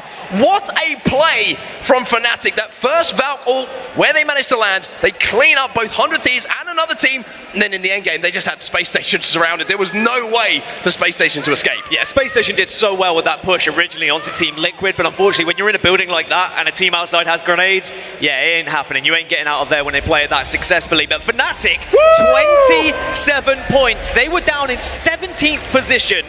They will now find themselves on 37 points total and also start to near themselves to that match point. But if I'm doing my math correctly, we're going into a match 5 with still no one on match point. TSM also with some very, very important points, and they're quietly going about their business here. TSM, they will now be on a total of 30 points, so maybe one game away from them from joining on match point, but it's the bottom of the table which is the most interesting, right? NRG, Optic, they're the teams who are looking at. Optic needed a game to force their way into contention. NRG caught off guard almost immediately by GMT. And think about that Valkyrie ultimate that we saw from Fnatic. When they dropped, they won that engagement. It could have gone horribly wrong. It's so difficult making those plays, knowing that it is a 50-50, relying on your gun skill, relying on hitting your shots, but Fnatic did not miss. And then once they had one of the priority positions, they were flawless with their execution. I'm interested to see the damage stats as well coming in from this Fnatic lineup, because there was a few engagements that they did find themselves in. Unfortunately, we won't have it right now, but where they just seem to be so clean in those team fights. The first one when they dropped, they only lost one player to the knock, managed to get back on his feet. And then the final moments, you saw the Thermite going in. And if you're Space Station, you're thinking, this is our only escape right now through this door. And all of a sudden, the floor is literally almost lava. It makes things a little bit horrible. I think in a lobby like that, where so many players were surviving as 1s, as 2s, and you've really got to stay up as a 3 whenever you can. GMT stay on top, but they are still not on match point. Fury at 42. Fnatic move up 12 positions up to 37. That is a monster jump from Fnatic. NRG drop down 1 position, but it really doesn't matter too much about where you are. It's all about the number on the right-hand side. Hit 50, and you're on match point, and you could be the first team to close it out. And this is the difficulty with match point. Even though when you're close, it's like 6 to 11 points, and you think, oh, surely we can get it done. Suddenly you lose that first engagement, or you lose a player or 2 in the early game, and you're desperately hoping you can rat your way out to a top 3 finish. And in a lobby like this, it's such a tough thing to do, because you've got seers in the lobby, you've got so much knowledge in this lobby about where those rat spots will reside as well. They check them. These guys check their corners, they check their angles, and they make sure no one is surviving. We need to check the resolution on that one. He looks a little bit squished. Somebody grab the top of Sweet's head and just pull up and just see if we can get him back to his normal kind of size, excuse me. But I mean, at the moment, he's still in a great position. His squad is still in a great position. NRG, even though that wasn't a monster game from them, even though they fell a little bit earlier, maybe were caught off guard a bit by the play that actually came in from GMT, they are still very much within striking distance of that 50 points down. Yeah, 50 points is still the aim of the game for a lot of these teams, and now we have teams edging even closer. Surely it's going to happen in match 5. Well, maybe it will, maybe it won't. We'll find out just after this break. We're going to go back to Storm Point, where maybe we'll see one team jump onto match point.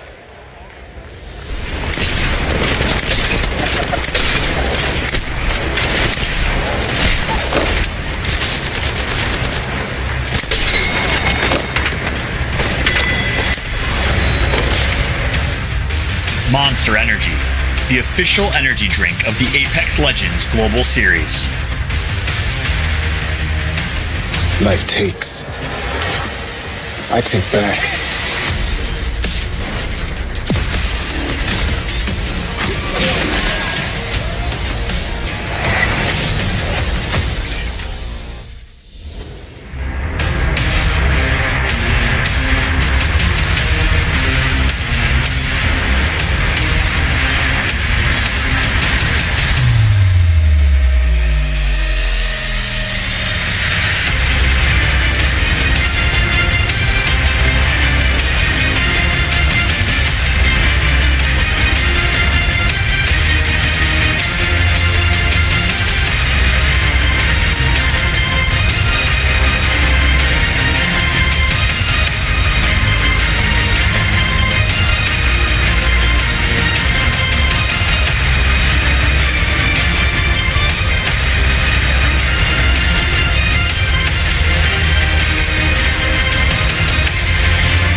Fireworks ablazing here at PNC Arena going into game number 6, Vicky, as we have had ourselves quite the 5-game series so far. The teams that perform in game 5 are the teams that needed it most. Absolutely. We want to see more Apex out here in this stadium. I'm excited to see some more games. Look at this guy. Look at we got Designful and Drat carries in the... Where is he? Where is he? Little kiss cam for us, boys? Shout Sitting out. separately. Oh, wait, Designful. actually. Okay. Tush is at home watching the watch that's party right. I was right going to now. say. A lot of watch parties happening. Shout out to you guys hosting the watch parties at home. It's fantastic here. We're, I believe, GMT sitting overall first place, 6 points away from hitting match point. That's right. It's GMT close. Furia close. Fnatic monstrous game 5. Put themselves in contention as well. By the way, you saw the aim assist sign behind Designful? That's adorable because he started on aim assist squad, turned G2. Shout out for the OGs. Been watching ALGS for years. As again, what a story from those guys. I'm excited to see what the next story and chapter is for Designful, Gen, and of course, none other than Resulta. But of course, right now, it's all about these teams on this stage. Take a look at this beautiful trophy. Look at this beautiful crowd. Y'all are gorgeous, man. Every single one of you are seriously amazing. The ones I've had a chance to meet, thank you for being as awesome as you are. It's been such a fun weekend. It feels so good to be with our community again after 3 years. Gosh, Vicky, it's been great. It's so amazing. I'm honestly at a loss for words. To be sitting standing right next to you. I mean, come on. We have to do the pose real quick. Yeah. We got Team Burger. That's right. We got Team. Where is it? Give me that burger. Give me that burger. Hold on, though. Right now, though, we'll do the burger. A lot of love for burger, but for now, we got to do. Everyone in the crowd, join us. The F-Chop for Pulverex. Let's go. So much love for Pulverex. Everybody, do the F-Chat in the home. Join us. Tweet at us doing the F-Chat. I'll retweet as many of them as I can. We'll read some of your tweets on Twitter as well using the hashtag ALGS. Tag me at Fallout with 2 T's at Vicky Kitty. We'll retweet it. But Team Burger is here. Team Burger is loud, and Team Burger needs to perform here, Vic. Sorry, I got the squeaky toy. I can't even hear myself think with the squeaky toy. I mean, it's You're wilding out with that. Just like we have with the Team Burger fans out here. I'm gonna throw right here in this arena. I'm gonna throw this Team Burger fans. Team Burger fans are stands. I agree. But if you keep wilding out with the squeaky toy, I'm gonna throw it in this crowd ASAP. It's so fun. I'm gonna take a bite of it. So we're here and ready. Back to Storm Point, Vicky. Let's jump into gameplay tryhard mode. By the way, you're the biggest tryhard I've ever met in my life. I played Apex with you. It's time to get back into tryhard mode for match number 5 here on Storm Point. Vicky, tell me what we can expect switching back over to Storm Point. Right as we get back into Storm Point, I know we're talking about Team Burger, but I just have to highlight that was the first game that Fnatic was able to win alongside GMT that took game number 1. Now, is it time for Team Burger to rise up with their first win? Is it gonna be Scars? We gotta see. First game now, diving into Storm Point after coming away from World's Edge. We got a Northern Circle here on our hands. Finally. Slightly different circle as GMT will get themselves hot loot with the hot zone. That's going to be big for them. A guaranteed fully kitted weapon. Massive if you're a fan of GMT. Fnatic dropping right below them at the armory and taking some of that inside loot. Maybe we'll see a skirmish between Nasky and Yuka. We did see Nasky fight against a Japanese team in Sweden. They 50-50'd that spot and wall. They get to themselves here. But look, a couple important things to understand switching back to Storm Point, right? Furia dominated on Storm Point. First place, 15 kill game. Nothing really going for them on World's Edge. So can Storm Point be the difference for Furia to go big again? Meanwhile, GMT, kind of a similar story. Have been consistent throughout, but certainly had better games on Storm Point as well. Yeah, especially the zone pulling their way. This is going to be helpful. Yeah, absolutely. Same could be said about NRG here too. These few squads here in the overall top 3 standings. For the overall standings, Fnatic, of course, coming all the way to the top, like you mentioned before. The teams that were the last ones alive at the very end of that last game definitely need it here, as Furia are going to be able to try to loot up quickly. I'm going to shoot at that fire real quick. And Furia actually landing over here. They're going to be able to start rotating off to their right, away from Lightning Rod, towards wall. This is abuse. Gosh, that's so sad. Come on, it is what it is. We call PETA. No, I'm just kidding. You just have to shoot the wing and it drops the thing. You know, let him fly away. I always let him fly. We let the dragon survive. No, anything for those Evo shields, okay? Just a little crumb if we need it. I know. PvE lives matter too, Vicky. On screen here with Sir Del, Rambo, and Nasky. Yeah, that's right. Furia dropping Lightning Rod. I want to switch over to GMT over at Wall, but I also want to talk about AD, right? This is important. 5th place right now. They had a 2nd place 6-kill finish. They had a 6th place 7-kill finish on Storm Point. So AD, coming from Korea, has been performing, and I don't think we're hyping this team up enough. They deserve it. This team has looked so good, so consistent all weekend long. Karanpu Parka and Obley. Obley in particular, I keep saying it, and I gotta say it for good reason. He is a mechanical demon, but really, all three have been looking great. AD drops down to Beast. They're gonna take their time rotating, and they're gonna have time to loot up. I'm excited to see what AD can do as we switch on over to Team Burger. Team Burger, as the crowd goes wild for this team, is it gonna be their time to shine finally to try to take that dub? They're gonna go quick with the rotate, as TSM are gonna do exactly the same with this redeploy.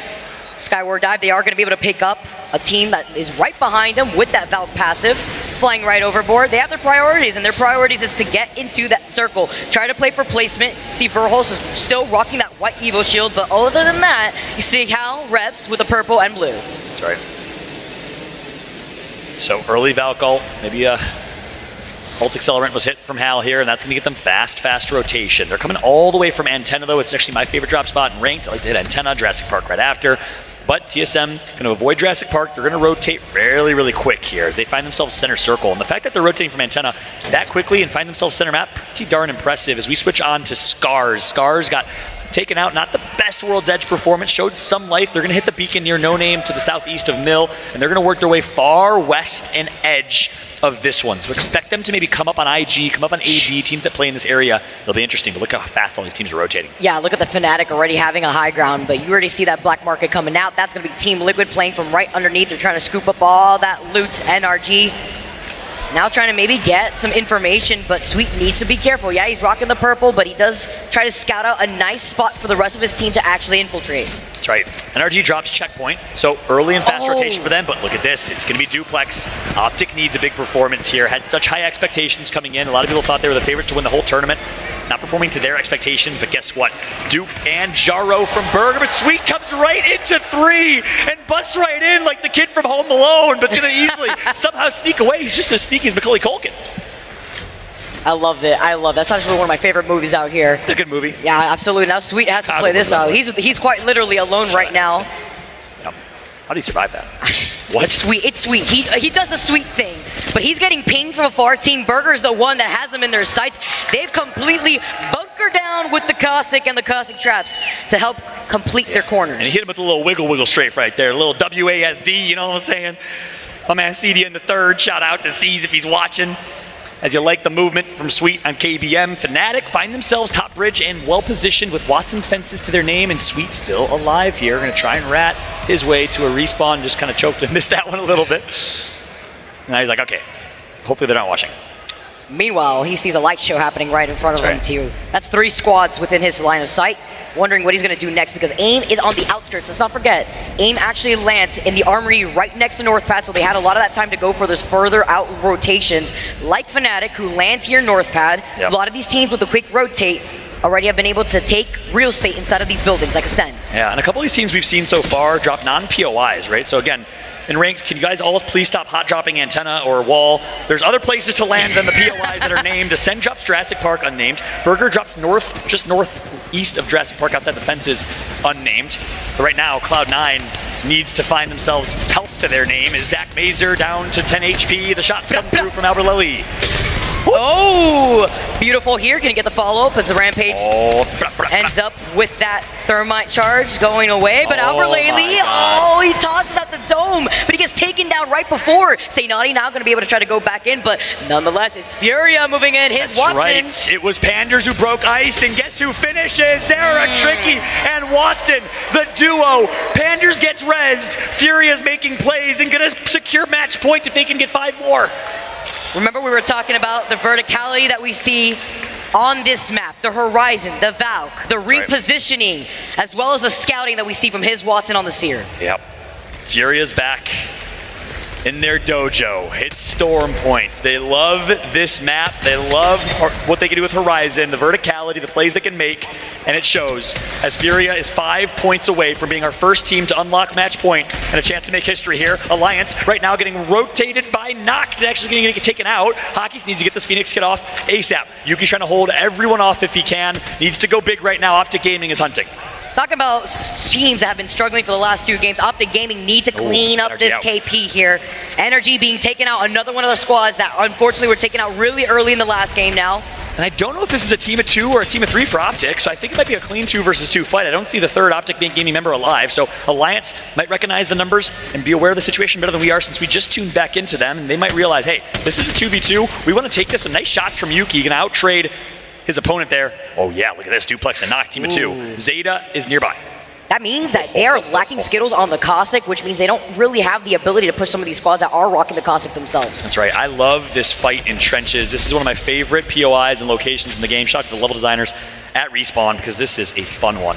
That overhead view is brilliant as we take a look at Yuki. He's closing in. Hockey's wide right. Look at the teamwork. The sandwich is going to come through. You don't want to be the meat. You want to be the bread. Yuki is a whole grain himself as he's going to do so much damage, but they turn and do damage themselves. It's Alliance that are fishing here, and it was Hockey's who was the bait, but they get thinking now. They notice that they were split up a little bit as Dupe capitalizes off of the situation. And then Jen Burton does the damage and comes through and says, I'm the human that eats both of you. In the sandwich.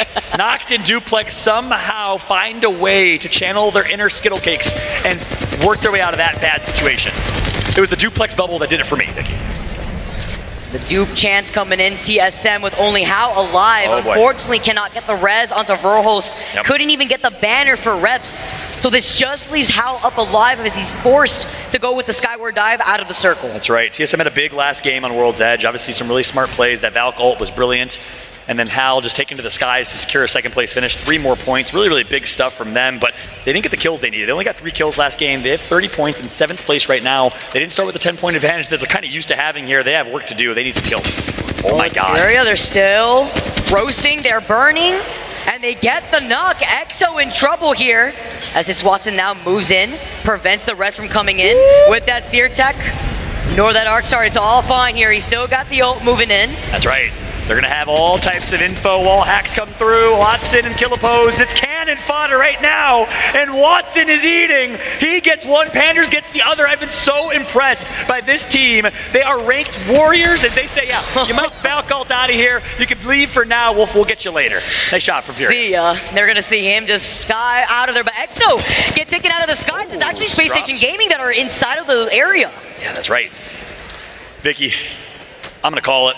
How could you not? The way they're playing, the momentum. Furia is going to be at match point and a mile after this game. They're going to be the first team to unlock it. They need 3 more points at this rate. 5 kills already. 3 more kills is all that's needed, or a couple placement points. Furia is itching towards a LAN championship in their debut as a team. Their debut on LAN, by the way. This is insane. Let's not forget, in early scrims, it was Furia who was the squad that forced TSM to change their composition, and that's why that's why that they've been able to put in so much work from the very beginning as Space Station, now with the redeploy moving away from Wall. And I love that you say that. Again, if you didn't see the interview backstage with Watson on Twitter, make sure to check it out because he spoke to the fact that other teams run all these comps. They're scared. We don't care what other teams run. We're going to run what works best for us, and other teams try and copy them and fail. But this Furia team makes this comp work so well because they are ranked grinders. They are so good at Seer, so talented individually. They can run Horizon. They can just fly at you and play this like a game of ranked. It's great that you also highlight the Seer because the first time we get to witness something like that was during Sweden when we saw Team Empire coming in with a Mad Maggie and Seer themselves. I remember seeing his Watson. I remember seeing the Seer and the impact that he had as an individual player at Space Station. You need to be careful. Zenile taking a good amount of chunk of that damage. He's forced to actually slide down. He pops a shield bat, but that really lets them know that there's so many teams within this area as Uchako in the feed managed to get that knock onto Bryn. That's right. Charge rifle, man. I'm checking out as things slow down here. Twitter real quick. I see Big J TV with the F-Chan watch party himself. Big shout to Big J. Thank you for the tweet, my mans. Appreciate you, Dragonite. Thank you for the kind words. Hope, and as everyone's saying, this ALGS has been incredible. I've always loved this game, but I'm a diehard fan after this.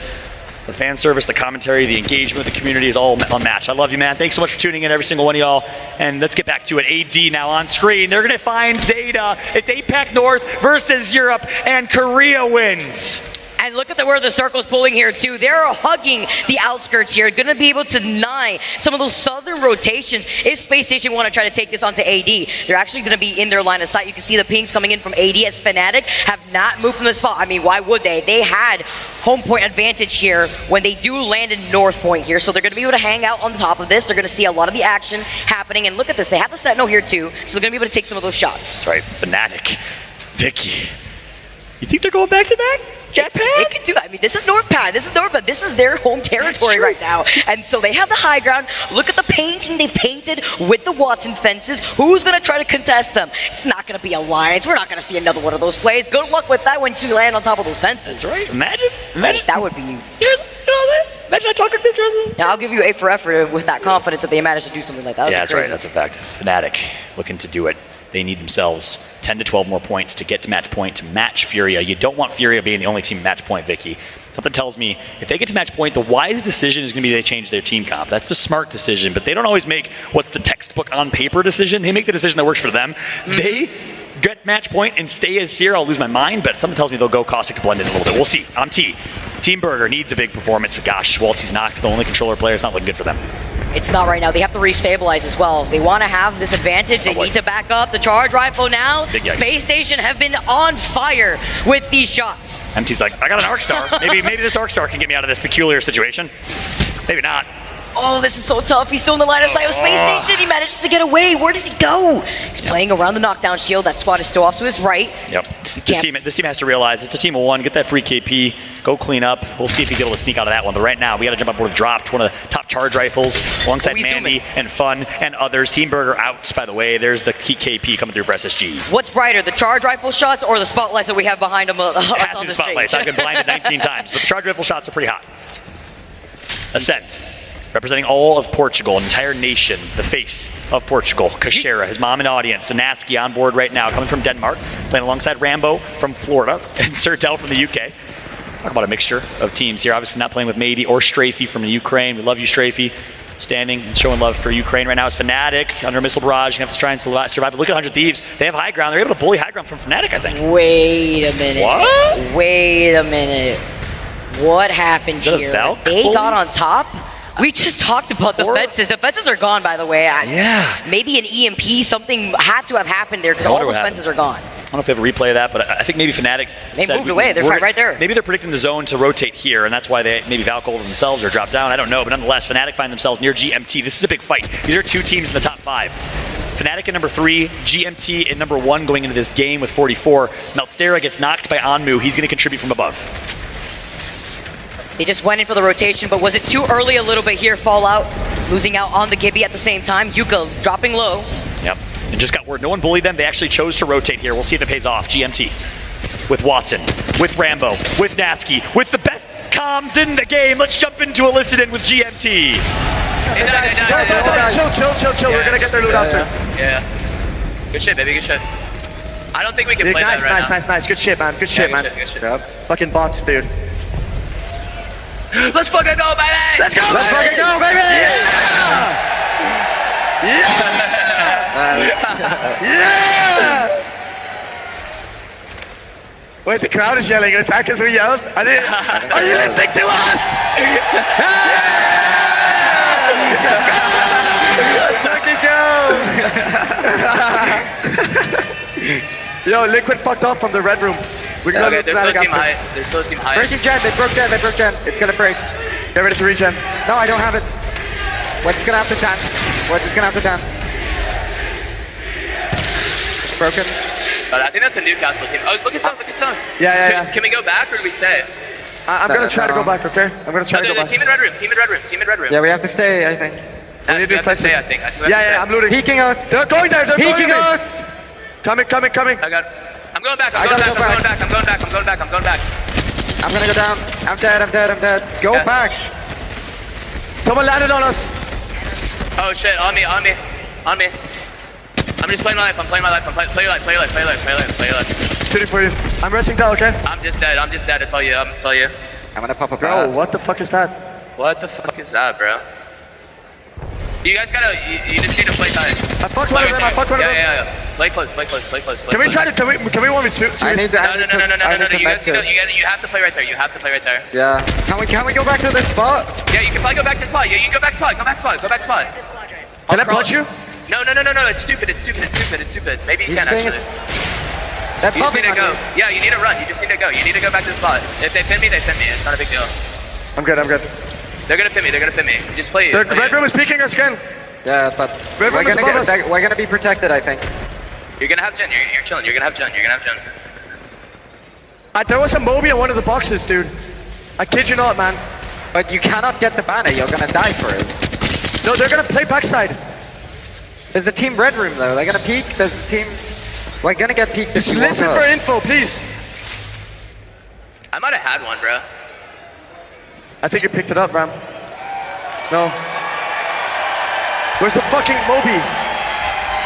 Wow, and checking for some Mobies right there. Mobile respawn beacons to get the revive on Rambo. For those who are new to Apex, you can revive your teammates. They created that and really brought that to BRs. And you can do it in a mobile way if you pick up a mobile respawn beacon. Scurry on screen right now. Vaxlon and Anmu, they ulted to Fnatic spot what they think is going to be where the zone's going to end up. And we'll see if they can do what Fnatic couldn't. Unfortunate timing right there, too. They were in the middle of that fight against Team Liquid with not getting taken down, though. 100 Thieves, they can't push that. They know that GMT is right between them. They see those Watson fences. They need to play this patiently. You can see the Newcastle ult blocking the line of sight of the team that is holding onto the rocks there. Wondering, I think that is Optic Gaming. I'm going to have to see here as Furia now in this fight. Checks her back, though. It is Watson now diving in. GMT in even more trouble. I don't know why Dasky and GMT felt the need to move right there and make a play. They were in a good spot, but GMT's gonna get taken out. And just like that, Furia unlocks match point at 52. The first team to hit the 50-point match point threshold. If they win the next game, they are your ALGS champions. Let's jump into a listen-in with Furia, the newcomers to the scene. Not there, Watson. Careful, guys. Babies. Watch your LOSs. You guys got this. I don't give a shit. We kill these guys. I'm coming. I'm not there. I need to live. I'm dead. I'm on. I'm batting. We need to 3-2-1 this rat. 3-2 this rat. 3-2-1 this rat. Wipe the left, I think. I need to heal, bro. I need to heal. Close here. Kill this guy. Do it. I'm healing. We gotta slow down. Kidding. Don't do it. Kill him. I'm mid-kitting first. I'm relaxed. Shut the hell up. Okay, Zara needs help. He's not relaxed. 72. We win that. All right. Kill this KB. You suck. I need that armor. Down the way to the team. I need to heal, bro. Like, please. I need to heal too. I have no big meds. We need to kill this Gibby. I'm good on mats. I need a med kit though. Here. Above? Here. There you go. I need a med 90. kit. That's all you right now. I'm coming. Zero peak for you. I got it. Blood zero peak for you. You guys I did on him. You got it. Good shit. We're gonna win this game. We have a Jin. Don't fucking panic. We have a Jin. Woo! I have one bad burn. Loot, bro. We haven't looted. I did. Okay, never mind. Right here. I'm moving up a little bit. Okay. Yeah. I don't even know what the fuck zone. We need to kill this. We need to kill this. Swing right. There's a team behind us. Careful. Are we swinging this? You're safe on me. What? Right here. Yeah. On this bin. We're safe on this bin. We're safe and we kill this team in front of us. Yeah. In front of me. I'm down to one bat though. What a listen from Furia. They hit match point. My man Watson is literally treating it like a carnival. 360 no scopes. Oh my goodness. Watson with a display of skill, and Furia saying we're going to win this game with confidence. What year is this right now? Is how I know you like rats, everybody. One of your favorite players having to play for his life right now as Furia are looking to dominate. Like you said right there, Follow. You saw the 360 PK shot like he's having the time of his life. It's just another day at work as TSM get taken out by AIM. And TSM is just getting a few placement points here and there, but they're kind of going through the same thing that Crazy Raccoons did yesterday. They're not getting the kills that they need to really make a dent on the leaderboards, but TSM in 4th place will get them at least a few. Nice job from Hal to rat out right there. 100 Thieves still alive, and they have cover in a bit of a no man's land type of finish. We look at this, nothing but open waters here as the sharks of the lobby smell blood. It's Furia alongside AIM and 100 Thieves. 3 squads remain. And look at their spot here too. They had a bit of the high ground. Look at this amazing path of mobile respawn beacons for some extra makeshift cover. Currently see them. You see Zero Tricky picking out the black hole. He's about to get it. Everybody's in it. Get ready. Here goes Panthers. Panthers on controller. He's connecting with the PK. Pop, pop, pop. 2 knocked. Fury gonna try and take out 1, but AIM Esports has them aiming down sights. And just like that, 3 squads still remain. There's 1 rat alive. 1 member of Furia left in this one. 100 Thieves get taken out. Here we go. AIM now seeing Furia's only one left as they are the winners of game number 5. They claim their territory here on North Pad, and they claim the game. And he's wearing the Iarka jersey on screen. You see the love shown. James Fearless Fury, what a showing from him. I've been so hot on this guy since watching him in the final ALGS online tournament, the LCQ. He fried, he dominated, he's so talented individually. The American player wearing the Iarka jersey for the Spaniard who could not compete today. My heart goes out to Iarka from Spain, the heart, the soul of this former Kick Esports, now AIM Esports squad. And again, Vicky, the fact that they just did that, y'all might not know, but AIM was a play-in team taking the spot of Empire. No one expected this team to be in this finals lobby, given the fact that they still had to play with 2 subs in Jurovic, and now they're doing it again. This is insane. This is what happens. This is what happens when they have that dedication, when they have that momentum, when they have that motivation. Look at them. They hear you guys in the crowd. You guys are powering them up, and they needed that. We are swapping spots in the overall standings. They were sitting in last before that game. Wow. That was insane. What we just saw on display. Uxaco coming from Spain, as I mentioned. My apologies, Iarka. I gotta hold it up for him real quick. I misrepresented. The Portuguese sensation. We talk about none other than Kashera and the boys, but none other than Iarka. Watching from home, we got love for you right now. Coming from Portugal and showing, hey, Ascend isn't the only Portuguese team here. He's also representing as he dominated all weekend long. He played so well, but right now James Fearless is doing so well as himself. It's beautiful. I love seeing these teams rotate. I want to see some more Apex. Furia, though, are looking so good right now. Sitting right now at match point. Woo! A 26-point bomb for AIM Esports. Furia at match point after a 22 bomb. 100 Thieves with 13. Great positioning from them with the comp that's worked so well all weekend long. Newcastle and Watson, the only team daring to run it. TSM gets the 5 placement points after a nice rat from Hal, which, by the way, we saw him ratting from way earlier in that game. That's impressive. Yeah. GMT had a chance, only 2 points. Unfortunate, though. They're still sitting in second place overall. I believe 4 points away from match point. That just leaves Fury, by the way, being the sole team that is currently sitting at match point right now. That's right. That's a fact. Alliance is quiet. Space Station, 4 points for them. Cloud9, after a really strong start from them, we're in the top 5. Scars, 0. NRG, 0. So, again, every team is sitting back and watching idly as Furia might just be stealing the show, Vicky. But you know what that means here, Fallout? That means that they cannot just play for the KP. They need to play for placement. They need to play for positioning. I know we be seeing the movement coming in here from his Watson. We see the 360 PK shots, but now it's time to take that dub if you want to be the winners of the championship. Yeah, that's absolute fact. My man's doing the electric slide on screen, literally. Slide to the right, slide to the left, turn around, do a 360. He's doing everything. His Watson's been performing so well. So that puts them at match points. And of course, we'll show you the overall leaderboards here in a moment. I'll try and pull things up on my side as well to keep you updated. We know GMT's close. We know Furia's at 64. GMT's at 46. And I got to also, we gave a lot of love to Iarka. We got to give a lot of love to GMT. And again, we stand with Ukraine. And of course, we stand with the boys and Strafey in Ukraine. Max Strafey on this team. He's watching from home right now, cheering on his longtime teammates in Nasky and Dell, the team that dominated the summer circuit with a championship and rose to the top from the bottom. Big love to Strafey. And of course, Artico and the rest. Yep. My favorite plays here. You can see right now the overall leaderboards updated here for you guys. Furia, the first team to hit match point, 64 points now in their pocket. GMT right behind them. GMT 4 points away, and you wonder, could that have been it?